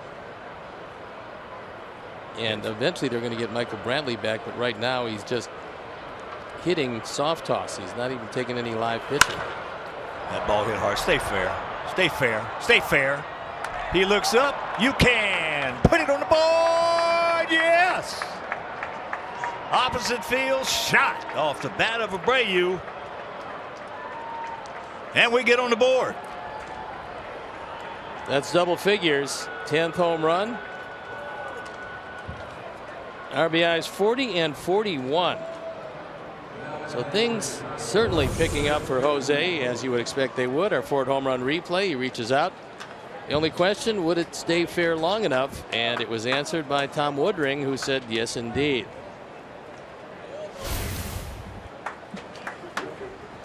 So here's Jason Coates. He's been at the plate one time and he walked. Nelk had to leave. Apparently it was his right wrist, right hand. Yeah, it looked like he jammed it on that dive. If we hear anything, we will certainly let you know.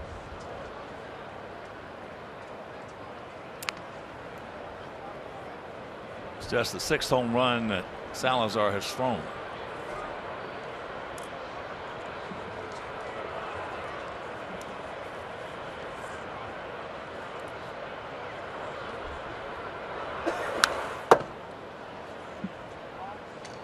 With those first White Sox runs, E-Click Lending has donated $100 to the Pat Tillman Foundation, supporting military veterans and their families.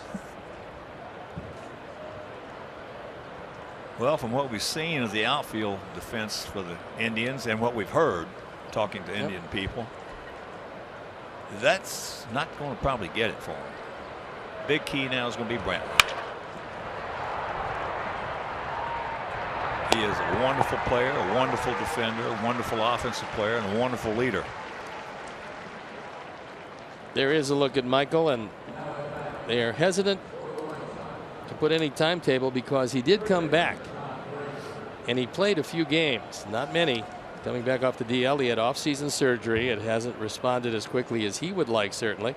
Played a grand total of 11 games this year, went back on the disabled list. He's been rehabbing since and just soft tossing flips to hit against, and eventually in the next probably 4 or 5, maybe 6 days, he's going to face some live pitching, and then they can really determine the progress of that injury. Well, he's been one of my joys, so to speak, of opposing players to watch develop since he came into the league.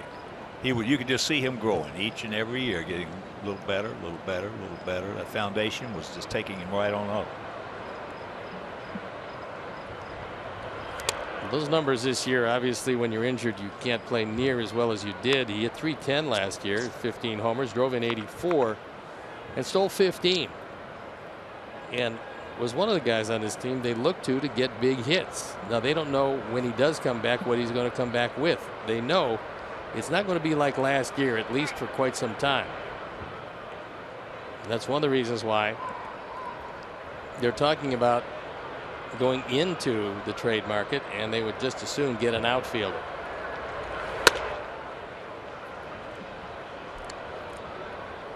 Tied with a 3-1 count.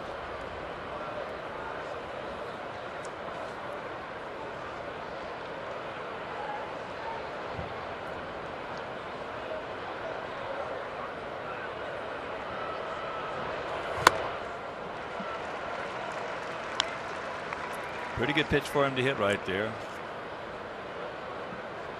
Even at 97 upstairs.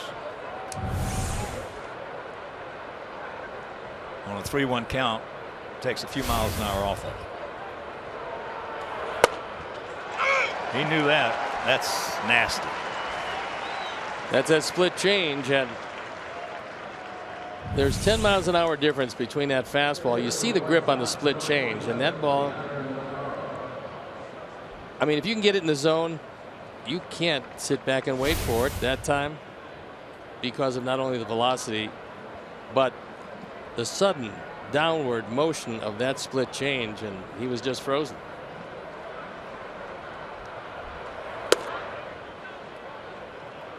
Downer. Nail one. Hard hit ground ball down first. Santana made a good play to get him, and then he grounded out to short.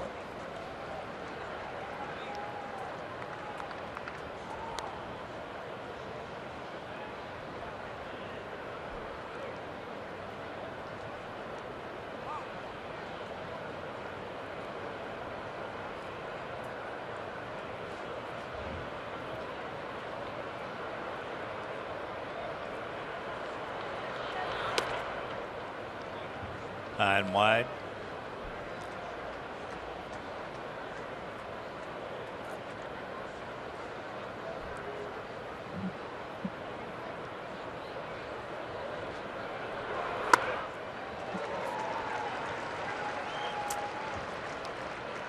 Of course, with that home run by Abreu, Alex Snellius with another generous donation to White Sox charities in loving memory of Ursula.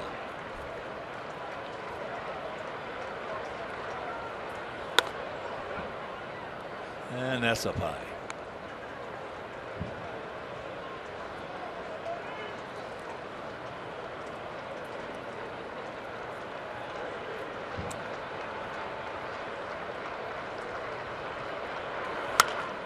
Now back. One thing about Mickey Callaway, the Indian pitching coach, who's a good one.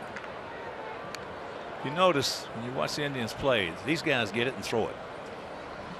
They do that. They get it and throw it. It's the easiest way to get your rhythm, and the easiest way to lose your rhythm is to take a great deal of time between pitches. Well, I refer to this a few times every year. That 1980 All-Star game that we went 3 innings in. There's a shot caught. But we'll continue with that when we come back. But the 2-run homer opposite field by Jose Abreu. We're on the board.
Pizza all season long. The day after the Sox win, you get 50% off your entire online order of regular menu priced items only at papajohns.com when you use the promo code SOXWIN at participating Papa John's locations. So a pitching change. Matt Perks settled down after a rough 1/3 of an inning when he first came in and did a good job. And not only your closers, but your setup men, your 7th inning guys, they've got to pick up an inning every now and then as Matt Albers comes on for the 31st time. The last few times he's been out there, the stuff looks like it's alive again. And as you can see, the 2-4 record, 4.03 ERA. He's trying to make sure that in closer ball games, when he does come in, he can hit the strike zone and the stuff all moves, which again, the last couple times, it was just like it was in April. Well, he had a marvelous April. That was a franchise record. Yeah. He set for the White Sox. 30 consecutive scoreless appearances. But getting back to that 1980 All-Star game is a great example where Steve went 3 innings, gave up nothing. And I remember watching that. You were getting it and throwing it. Yeah, I mean, getting it and throwing it, getting it and facing the greatest hitters in the National League. Well, that's what Ray Miller and the entire Baltimore organization preached to each and every one of their pitchers.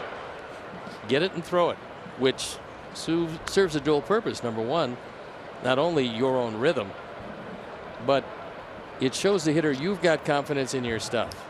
You don't give him a chance to think. He's hitting on your timing. Now, if he steps out, that's something else. But you want to make sure you're ready to go when he puts a foot back in and gets ready to hit. Plus, that defense is going to make some plays for him. Absolutely. And they had a good one. And again, it was the organizational philosophy was do it this way because it's worked with just about everybody who's preceded you. And we'll field the ball and get you more wins than you ever got before. And that certainly held true. Ramirez 1 for 3. Yeah, we're going to try to get some video of that. As I told you before, that I didn't know you then, and I know when you, of course, I'm American leaguer. I was playing for the American League, and when you got done, we standing up, giving you an ovation, standing ovation. Made it look easy. As there's a leadoff walk. I knew that was the latter parts of my career, and I knew that there was no way that this was going to happen. I didn't know it wasn't going to happen the next year. I just didn't think that this was going to be a habitual situation. Turned out there was only one of them.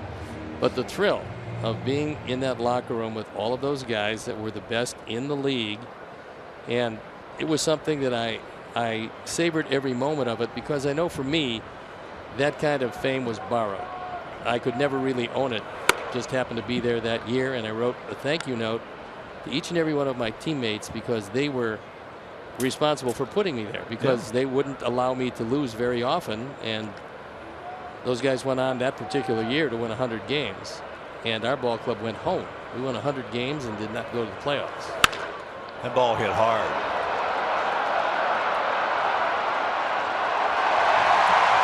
And it is 12-2. Uribe with his 3rd hit of the ball game.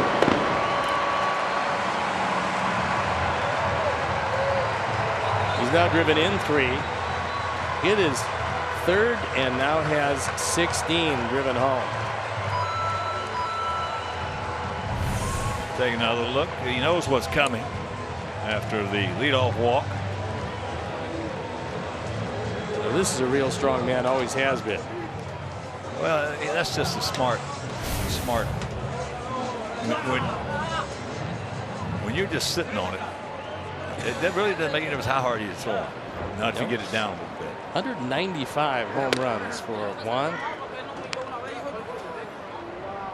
Just a short time ago, he's being carted off the field in Anaheim after taking a one-hop rocket in a place you would rather not take one. Yeah. Contusion, testicular contusion. Well, he's never worn a cup. And that, I find, for an infielder and me as a pitcher, that's crazy. I can't understand that. You played on the ball club, not with him, but the great first baseman Jim Gentile never wore a cup. It's amazing to me. Well, it's not amazing. It's crazy. It's insane. Well, yeah. That's into left center. Remember just breaking into professional baseball, and there was a manager of the Mets Class A team, and he was an infielder. Our folks wouldn't remember him. His name was Roy McMillan, played with Cincinnati, and a good manager, and had a lot of young talent with the Mets. And I remember asking him, "Did you wear a cup?" And he said, "Son, I've been around this game long enough where I wear a cup when I watch a game on TV." So I felt that was pretty good advice, and I followed it. Roy was one of the few infielders back in those days who wore glasses. Yeah, you're right. He was a good one. He was. And turned into a pretty good manager. Yeah. You know, your philosophy on this, because I found sometimes that baseball, and no indictment against anybody's organization, but for a long time, you get your talent, you'd send them to the lowest minor leagues, and the lowest paid guys in your organization were teaching baseball to the guys you just either drafted or signed or whatever the case may be. You think that's changing somewhat? Yeah, I think they're starting to. After 100 and something years, they're just starting to. I'm telling you, it's been, you know how I feel. We've talked about this. My ideas on baseball are a lot different. As Adam couldn't pick it up. They're having a little trouble out there in right field. I don't know if it's the glare coming in, but you know, it took them a long time. It took them over 100 years to understand that you needed 2 hitting coaches. It's a philosophy. Now everybody's got to. Now everybody's got to. It took them over 100 years to understand you needed 2 pitching coaches. You needed a bullpen coach and you needed a starter coach, because the mentalities mindsets are entirely different. There's going to be some more changes made in the future as well that they'll finally get around to, but it's insane to pay all these kids all this money to sign them and then had to have sent them down to guys making $12, $14, $13, $14,000 a year to coach them. That happened routinely years ago. Sure it did. Yeah. And it still happens, but not at that low of a thing now because the salaries are going up. But the White Sox really were one of the first organizations to implement a plan, which now everybody does. They followed the White Sox. First of all, the White Sox first brought in the first club to bring in a comprehensive drug program. Every employee, you and I, everybody, you sign this thing, and if you're caught doing drugs, you're gone. That ball hit high and deep. And it is 13-2.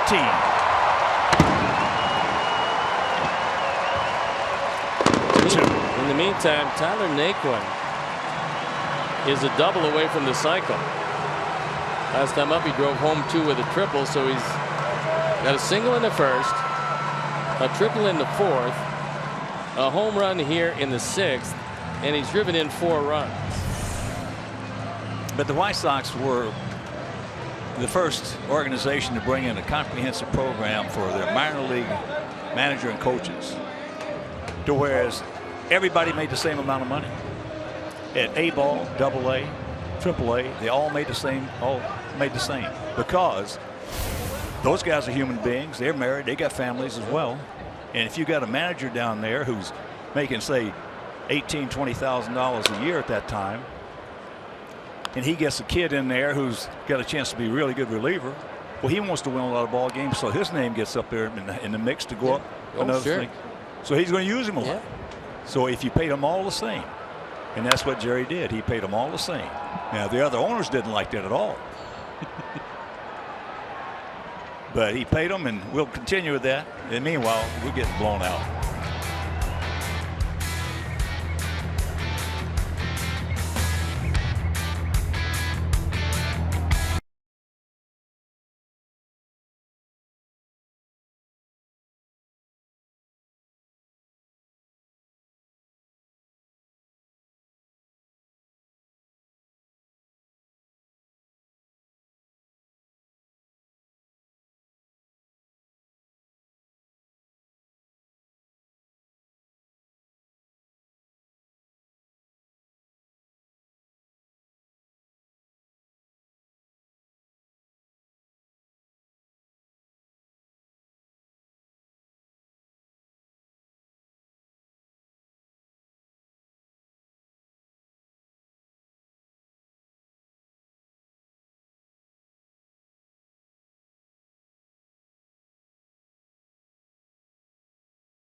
Sportsnet comes to you Tuesday night from Beantown as the White Sox face Xander Bogaerts and the Red Sox. We'll have the first pitch for you at 6 p.m. on CSN Chicago. We're already into the 7th inning. They have 13 runs on 13 hits. We have 2 runs on 5 hits.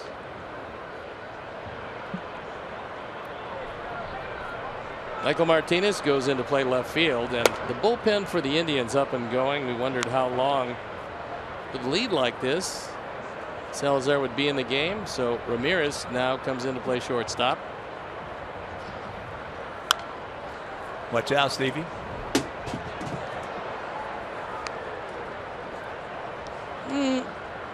It's close, and unfortunately it is trapped behind the glass. But I had the good sense as I did when I pitched to duck, because that one came back in the booth with a little hair on it. Yeah, it did. Looks like we got a dent in the television that's right in back of us. Look at this. Yeah. Good one. Yep.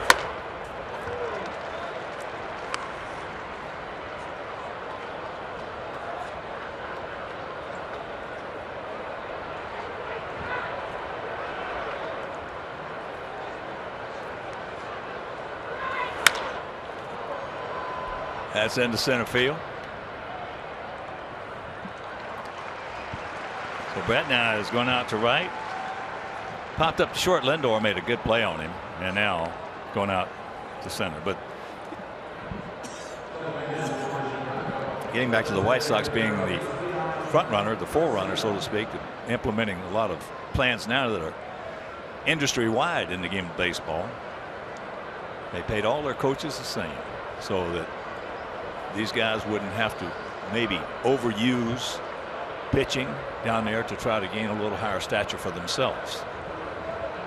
Well, there were a lot of teams that would have an organizational specialist that would go from place to place, not assigned necessarily to any one spot, and they would just teach everywhere they went how to play winning baseball.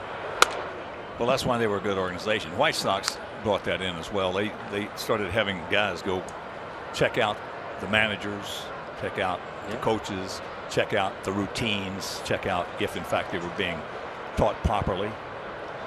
And they came up with a plan that I just absolutely loved. Came a little, I thought, late, but at least it got in there. That they signed these young hitters to come into the game. And these guys are pretty good young looking hitters, or else they wouldn't have been signed. Yeah. So they used to bring them in prior to this plan. They used to bring them in, and then they would immediately start working with these guys. And finally Jerry had enough of that, and he said, wait a minute, let these guys go until they fail, and then we'll start working with them, because you don't want to confuse them when you first get in. You first sign them, you bring them into baseball, now all of a sudden, hey, well, you can't do it that way, you got to do it this way. There's got to be a reason you signed them. There's no doubt. And you never know, an unusual style, whether it's throwing or hitting. If this guy comes in and gets the job done every level, why change him at all? As he gets, I mean, well, you know yourself, Cooperstown is filled with guys who, if you didn't know who they were and you saw them pitch or you saw them hit, you'd say, these guys can't play. They can't hit that way. They can't pitch that way. So here's Terry, and that is going to be it for Denny Salazar, who gets a nice round of applause, a standing ovation from a very appreciative Cleveland Indians crowd. Well, he just overmatched us. He did tonight. So with Jabba Chamberlain coming in, we'll step out and be back after these messages.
Jabba Chamberlain.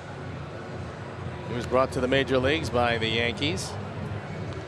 And now toiling out of the pen for the Tribe. There you look at the numbers. On for the 17th time. He's been very good. ERA 2.25.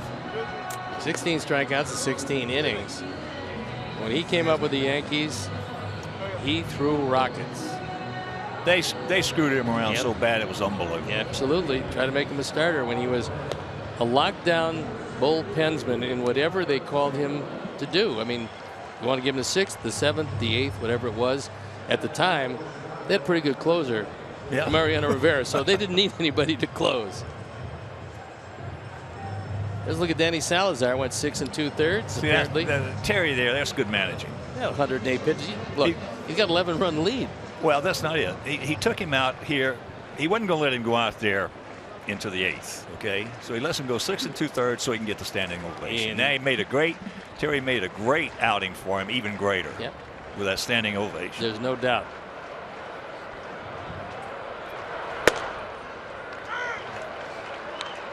There's a strike. Yeah, but if you're going to make a guy who's a reliever starter, you got to do it from spring training on. And Girardi almost got fired over it. No, there's no. He was irate. Well, the guy's not stretched out. It's unrealistic, and that was an ownership decision. But it was George's decision because Cashman didn't want to do it. Girardi didn't want to do it.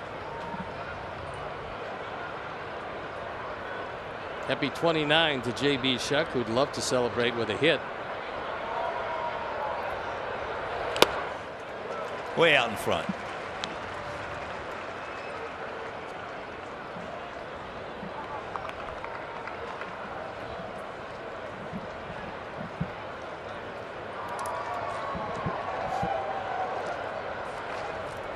You got a chance if you're going to take a starter and make him a reliever, but not if you got a reliever after the season started and you're going to make him a starter.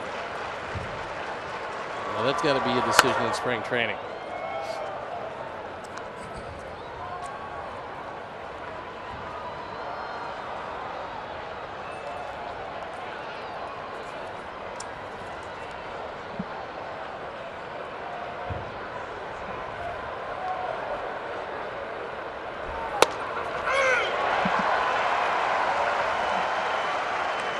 And that'll retire the side. 7th inning stretch, not good.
And Zach Duke comes into the ball game.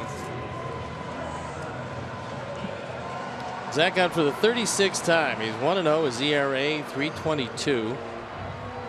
22 strikeouts in those 22 in the third innings.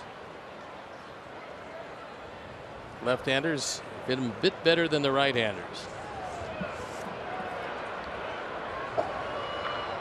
So here's Kipnis.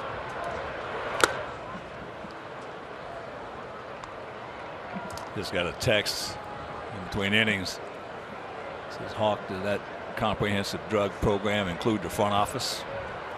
And the answer is yes. From Reinsdorf and Einhorn on down. In fact, I think Jerry was the first guy to take the test.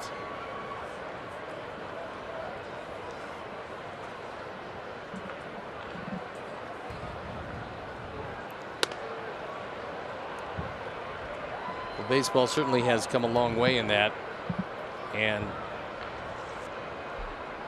it seems now, although they always say that chemists are going to be ahead of the detectors, it seems like baseball is doing a better job with every passing year. Yeah. And just catching more people. Yeah.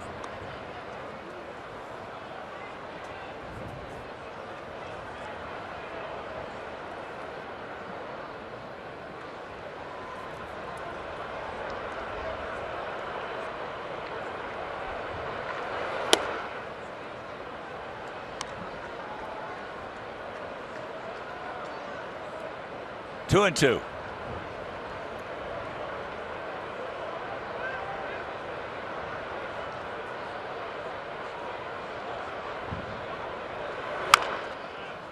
And that is just foul. Were you asking Woodring? Hey, that crossed the bag. In Spanish, of course. Jose's starting to speak some good English, though, and he understands a lot better. Inoa. Boy, he's a big guy. He is a big guy.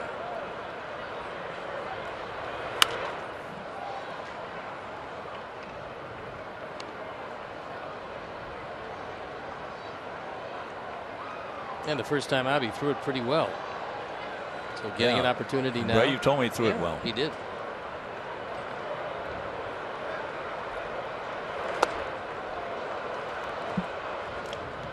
One out. Join the WhiteSox.com blacklist and enter the Sox 16 sweepstakes. You could win one of 16 weekly prizes or monthly prize packs, as well as an amazing grand prize at the end of the season. It's WhiteSox.com blacklist. So here's Michael Martinez hitting in Lindor's spot. Lindor was 3 for 4. Martinez hit the ball hard last night all 3 times. Lined out to center and a couple of singles and a run scored. Been around a long time. And now getting another opportunity. As you look at what he's done this year, that's in very limited action. Yeah, well, that last at bat that he singled in the 8th inning and scored on. Quintana had him struck out, and they blew the call. There you look at Tommy Hunter.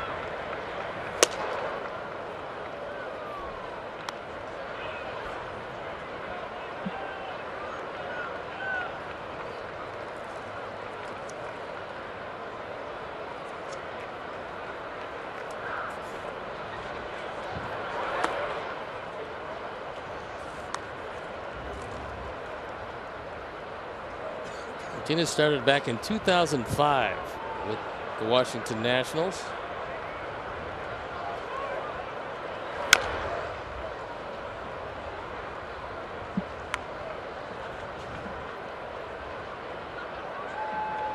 Then drafted by the Phillies as a Rule 5 draft in 2010.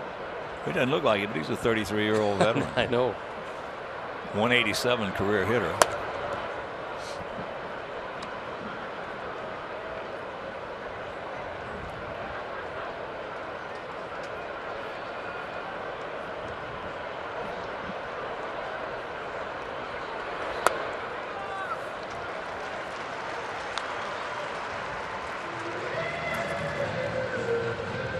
That's 8 walks we have issued in this game. And here comes Robin.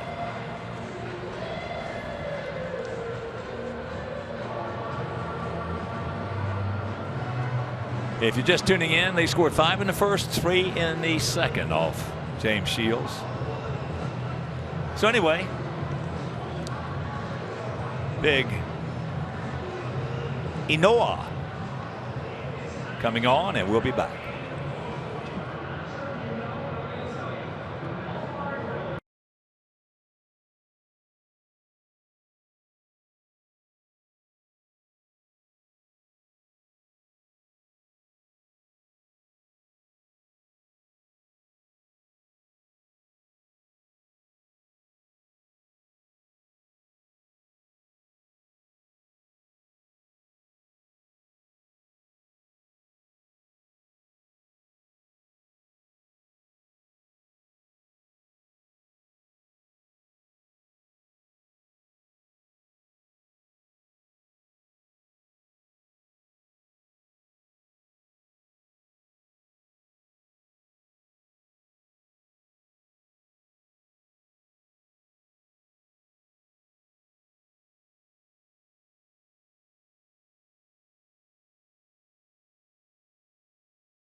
Third of an inning, our Hyundai call to the pen is a very tall right-hander, Michael Inoa. That's what he did on Tuesday through 2 innings, no runs, a couple of walks, a couple of strikeouts. Originally, substantial bonus with Oakland to sign. And in his one and only outing, looked like that arm is still pretty good. There's the Terminal Tower in downtown Cleveland. And they're trying to get everything spiffed up for the Republican convention. It's going to send the Indians on the road for quite some time.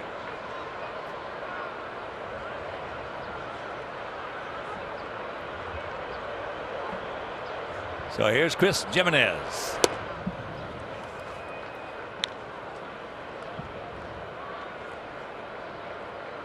He started last night's game. Had a base hit and 3 at-bats.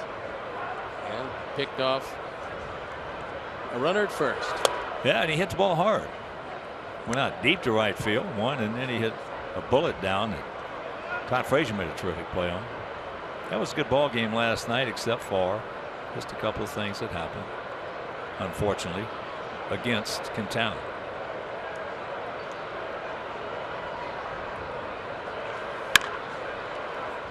Ball hit, bounces into the seats. 1-2 the count. I asked Michael the other night in the elevator, I said, how do you pronounce your last name? He looks at me, he looked at me for 2 or 3 seconds. Inoa. And then that big, he got a great smile. Yeah.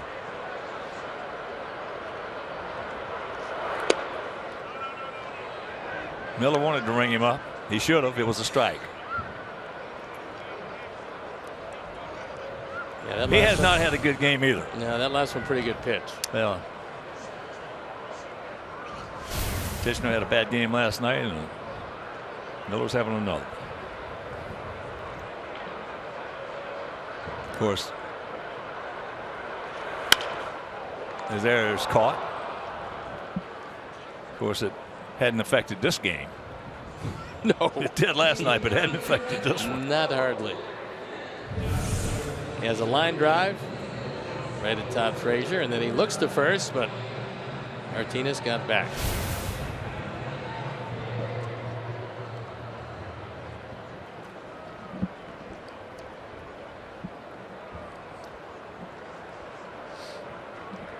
Little glove adjustment for Todd.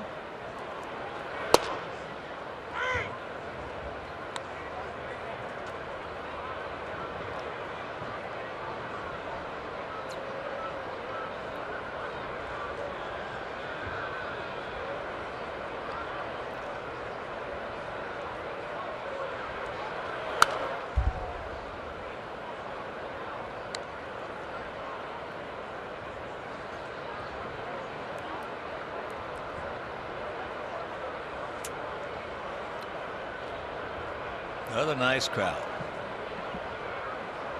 Steve told you last night, almost 28,000. Yeah, second largest crowd of the season behind opening day.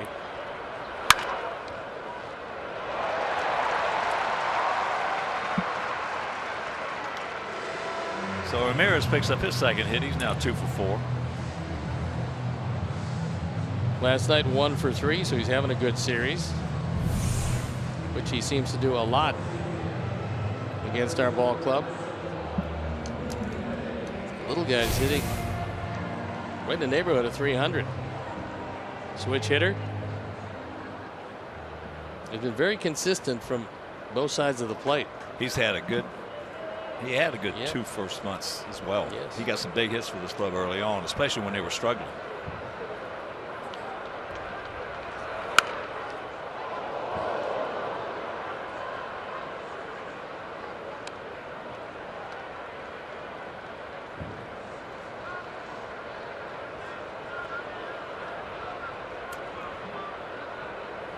Put one in there with Beltre and Miguel Cabrera as joyful guys in this game.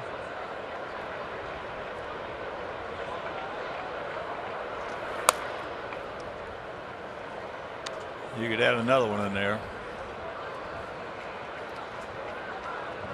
3 of them that I love to watch play. I love to watch Uribe play. I love to watch Miguel Cabrera play. And I love to watch that kid down in Texas, Beltre.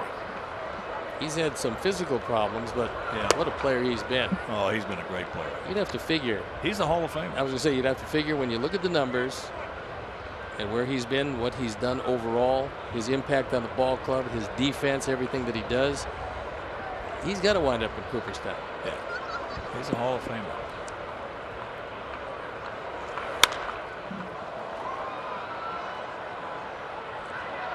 Brett being called off by Eaton. And we're into the 8th. Trailing by 11.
Sports Service delivers everything you've come to expect and more. Watch every out-of-market game live in HD on over 400 supported devices. It includes a free subscription to At Bat Premium, the #1 app for live baseball. Blackout and other restrictions apply.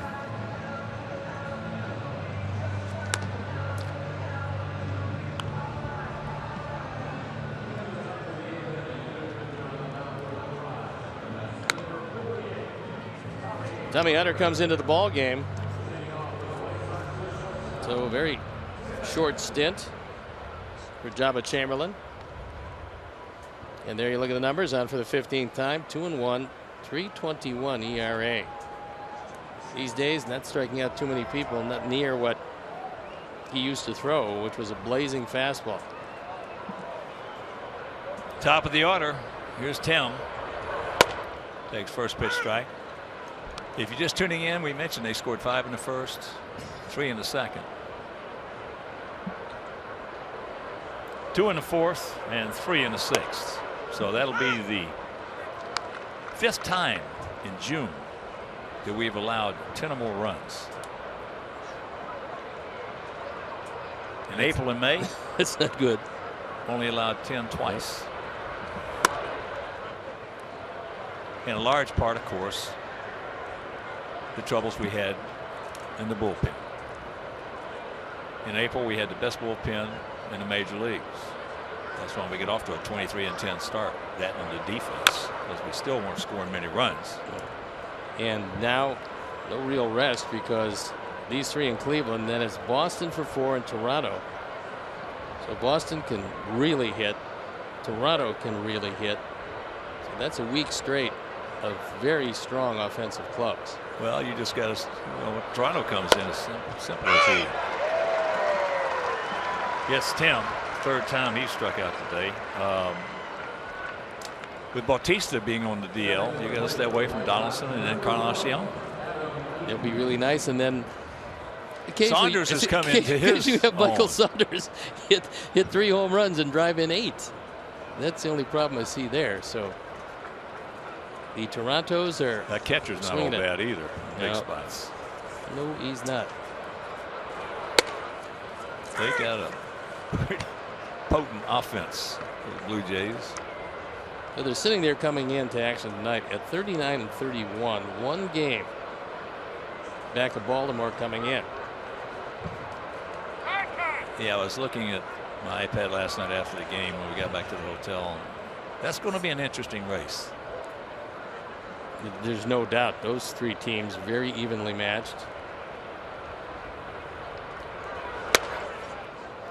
Baltimore has some thumpers. They're very good at home. Baltimore 24 and 12 coming into action tonight at home. Losing record on the road. Well, that infield defense that Baltimore has is really good. Chris Davis, everybody talks about his home runs. Meanwhile, he's a heck of a first baseman. And you got as good a third baseman defensively as there is over there. And now, JJ catches everything he can get to. They got him back, so you know they've gotten together. Scope is very sure-handed second base without great range, but he's got a shortstop's arm, so that's pretty good. That makes up for some of the range. Yeah. I mean, Machado, one of the best in all of baseball, whatever measuring stick you want to use. Well, you and I both love Jim Palmer. Yep. He was one of the greatest pitchers to ever toe the slab. And there's a base hit for Abreu. That's his 3rd hit. He now has a double, a 2-run homer, and a single.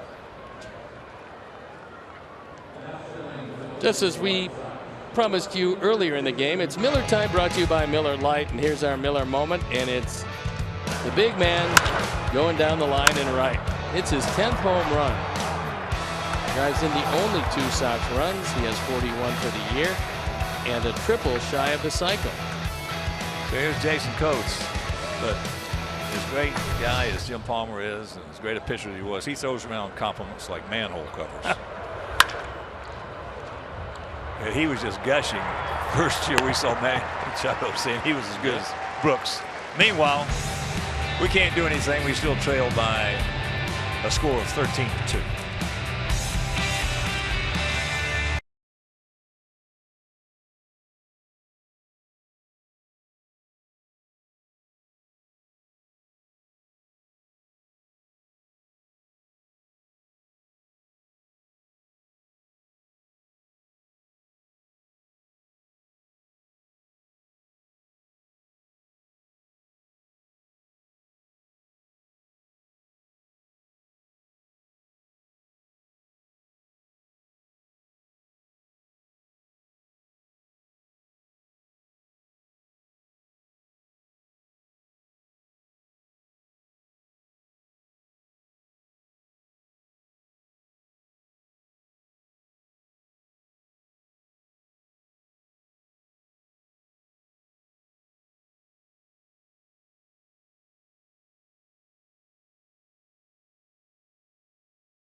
All right, our Chuck would tell Bill to work out for a week or two and get back in the lineup. Wow. Belton Bill, a good hitter. Well, we talk about some of these guys like Napoli being good quip hitters, mistake hitters. Melton was a good mistake hitter. You make a mistake on him and he'd take you in that upper tank. He played at a time when it wasn't all that easy to hit the ball out of the old ballpark. That's right. It was pretty tough.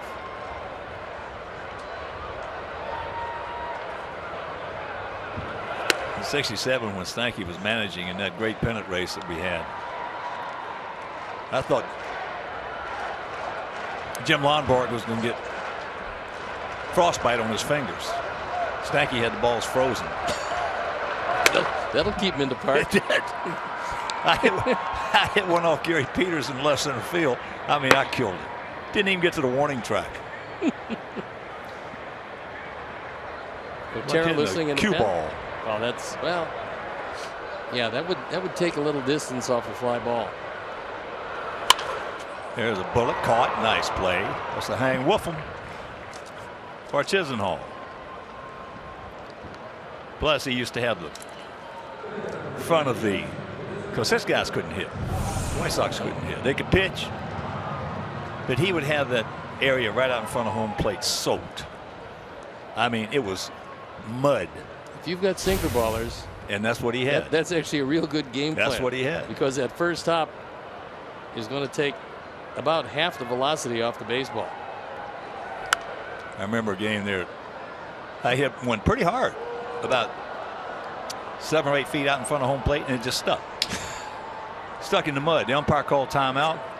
Boy, he got hot as stank. He had to, Bossards, they came out and they had to redo the whole front of the thing.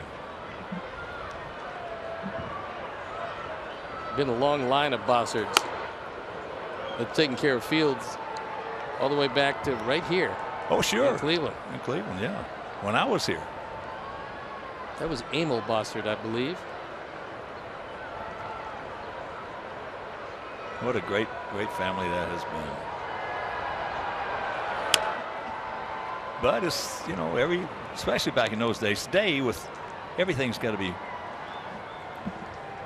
the conformity has to be league wise. Back in those days, they tailored everything. There were all kinds of ways to give you a little home field advantage. You could have 59-foot bases. I mean, no, 89-foot bases, 90-foot bases, like they are, or 91 feet, according to the speed of guys you were playing or speed you had on your team.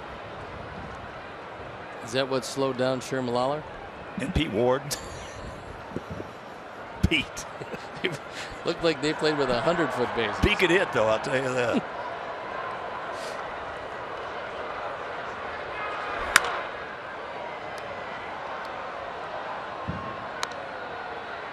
And the visitors' bullpen, oh, they could really finesse that around. Yeah, I mean, they do a lot more checking these days than they used to, but yeah, sometimes in that bullpen, it had no relation to anything resembling what the mound on the field was like. Right. Ouch. Ooh, that one got him pretty good. Yeah, that got him good, and he is trying to fend off the effects of that.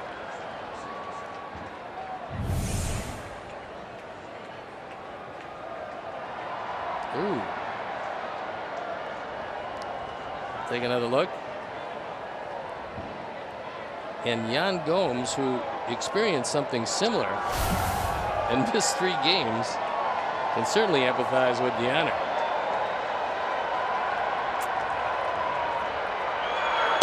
Oh, yeah. He gone. Good breaking ball. That one had the whole plate. And Gomes takes a seat. So now, from Tyler Naquin, we are going to take a look at a guy trying for the cycle. The last cycle against the White Sox. Well, he's on the White Sox now. Melky Cabrera, August 2nd of 2009. Hasn't been a cycle since. And this man, if he does get a base hit, he's going to be doing everything he can to get to second base.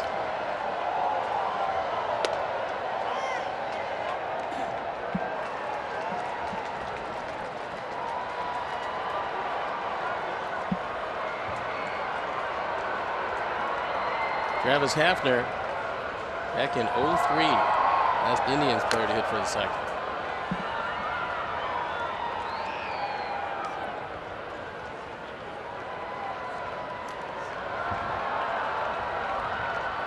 Last player in the major leagues to hit for the cycle was with the Atlanta Braves, Freddie Freeman.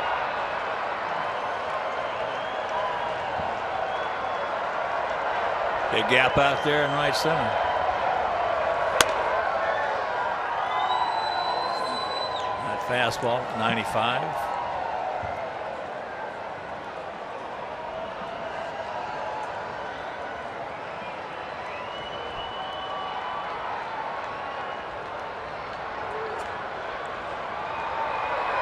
Watch out. 2 out, 2 balls, 2 strikes.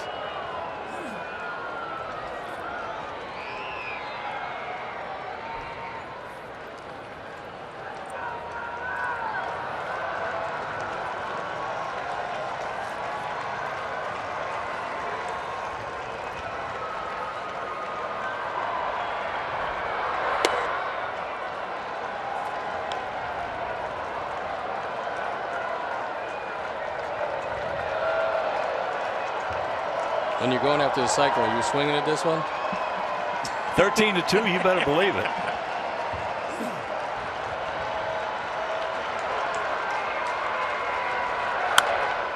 You better believe it. If it's even remotely close, eye high, shoot top high. It's a difficult thing to hit for the cycle. Oh, yeah. Of course, as I said, 13-2 game. Close game you wouldn't, but. Yep.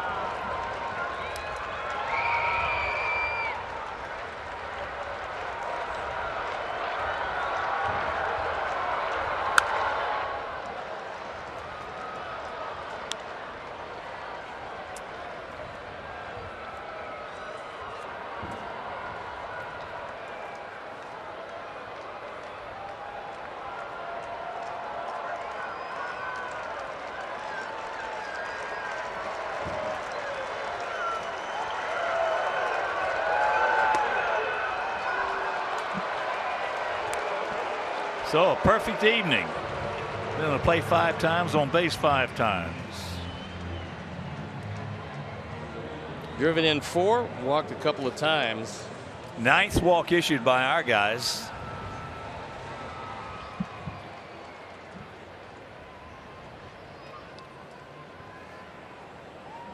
Don Cooper picking up the red phone.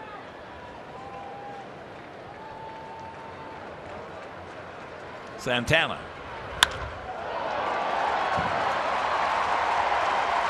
That's just a veteran base hit there.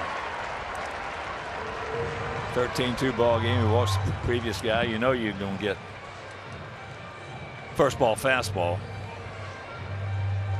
His walk to lead off the ball game on 4 pitches was one of the keys to a 5-run, 5-hit first. Well, you know, there are a lot of base hits like that throughout the course of the season. Circumstantial base hits.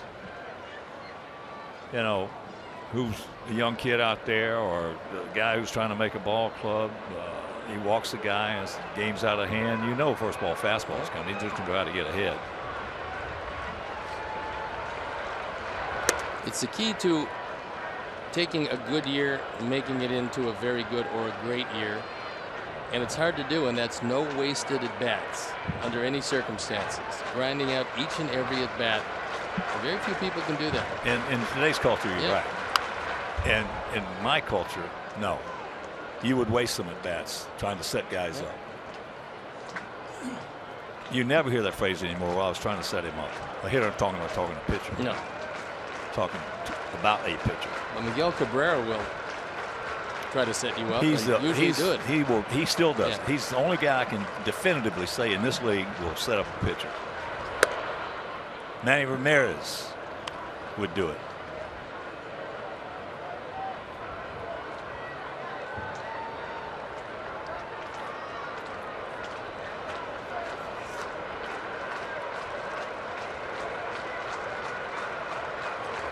No, today's culture, no, you grind it out every time. And that's all the manager's looking for, is just to give him some good at bats.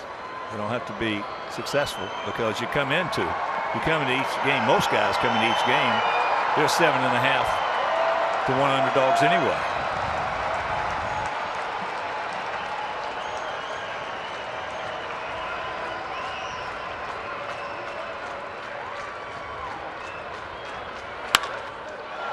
Attaboy, Tim. There's a hang with him right there. For Kipnis. Meanwhile, we'll go to the ninth.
Game on for the 24th time.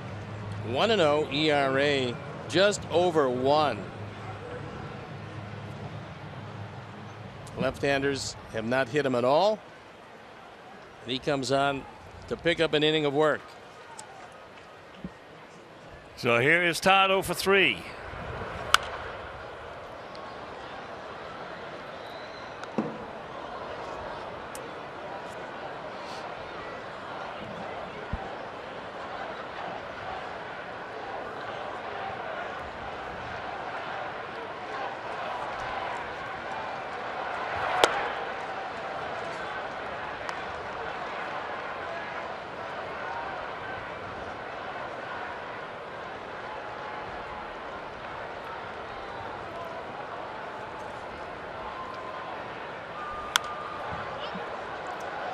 Made a good pitch on him right there. That's been called a strike all night on Todd.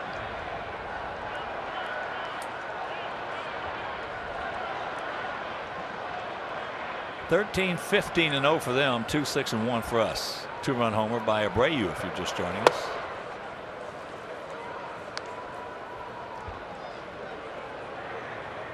Tom Gorzolani loosening in the pen. Knowing Terry, you would expect that he would find his way into this one.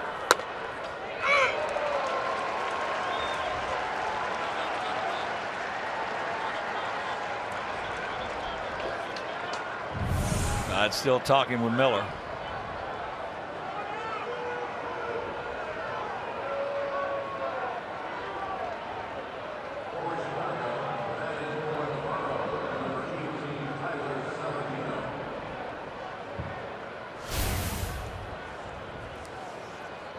That's about as big a zone I think that Todd's seen in a long time on him tonight.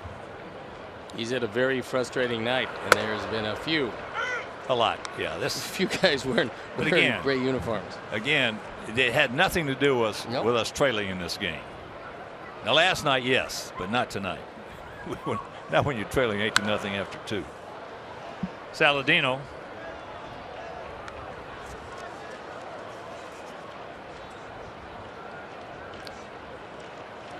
No, that was just a tough last 3 at bats for Frazier.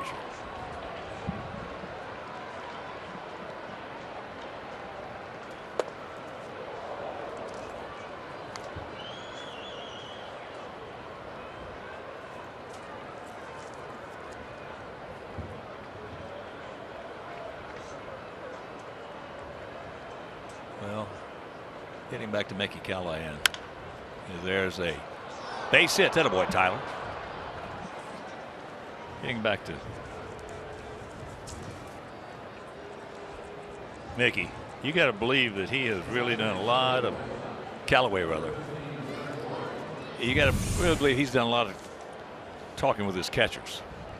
No, there's no doubt about that. You talk to those catchers. They're the only ones that can make a pitch work fast. They got to get it and give him a sign. There's Callaway. Mickey Callaway. Actually, he was able to get a job here because of a big recommendation by John Farrell, who's now the skipper of Boston Red Sox. John worked in the front office, really liked the philosophies of Mickey Callaway. I hired him, and they're ecstatic with him here.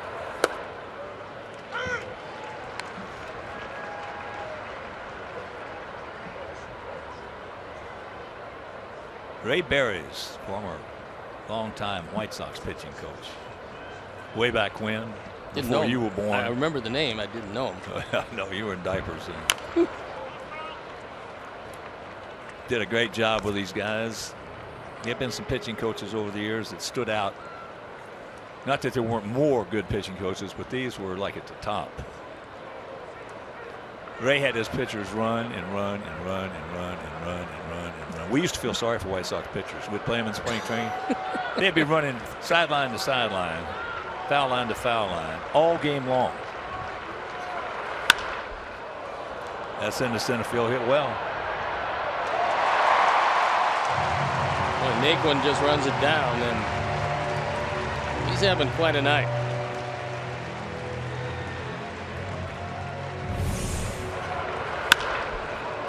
Red hit the daylights out of this one. Yeah, he did. Nothing to show for it. But another great pitching coach, Johnny Saint. He didn't want pitchers running. No, I was here with him in 1973, and he didn't care if you never ran. He just wanted you to throw. He was a great proponent of throwing in a very comfortable side session without really letting it go, just getting the feel. He talked to the touch and feel day. So there's all kinds of ways, just like hitting instructors, all kinds of different philosophies. And most of them, when they're talking about mechanics, are bad.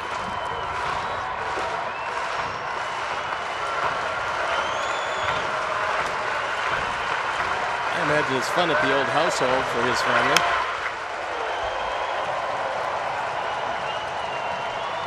Oh, and 2 the count. I love that guy's intensity. Oh, he is.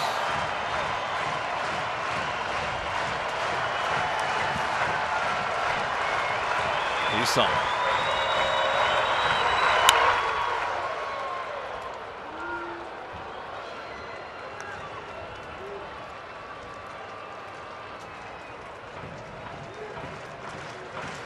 If you're just getting home, joining in, they scored 5 in the first, 3 in the second. Quick 8.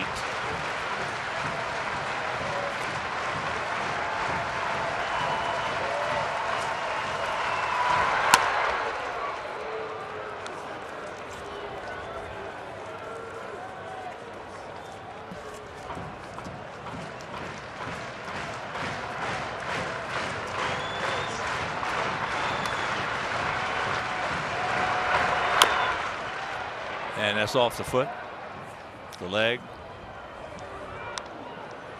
Got that little shin guard, but it gives you some protection. Not quite as much as you might want at times. I never wore them. The guys who've worn them that I played with, they say if you hit it right at the edge on the top, that it hurts worse than if you didn't have it at all. He got hit.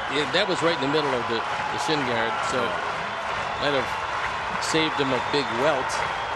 Still didn't feel good.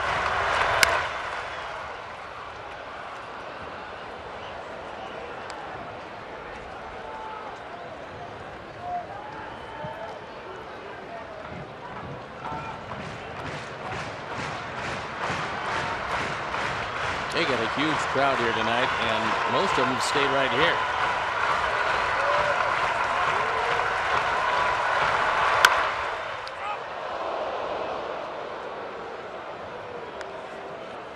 Crowd very much enjoying this one, but they're looking ahead to tomorrow night as the Cavaliers will play for the NBA title against the Warriors.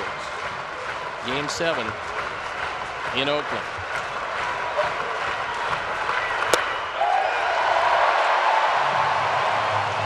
And it's over. Steve, it's just some problems that have to be worked out with James Shields. There's no doubt. In his last three starts with the Sox, they've used 17 relievers combined, and tonight ball club was out of it early, and better luck tomorrow. Come out tomorrow afternoon. All right, so for my partner Steve Stone, our director Jim Angio, our producer Mark Brady, our associate producer Chris Kamka, a very fine technical manager Mark Harper, and also Mike Bixenstein, Steve Yoder, Chris O'Connell, and Doc. Also the executive producer Jim Corno Jr. This is the Hawk. So long, everybody. Coming up next, Subaru Postgame Live with Chuck and Bill. You've been watching White Sox baseball on Comcast Sportsnet.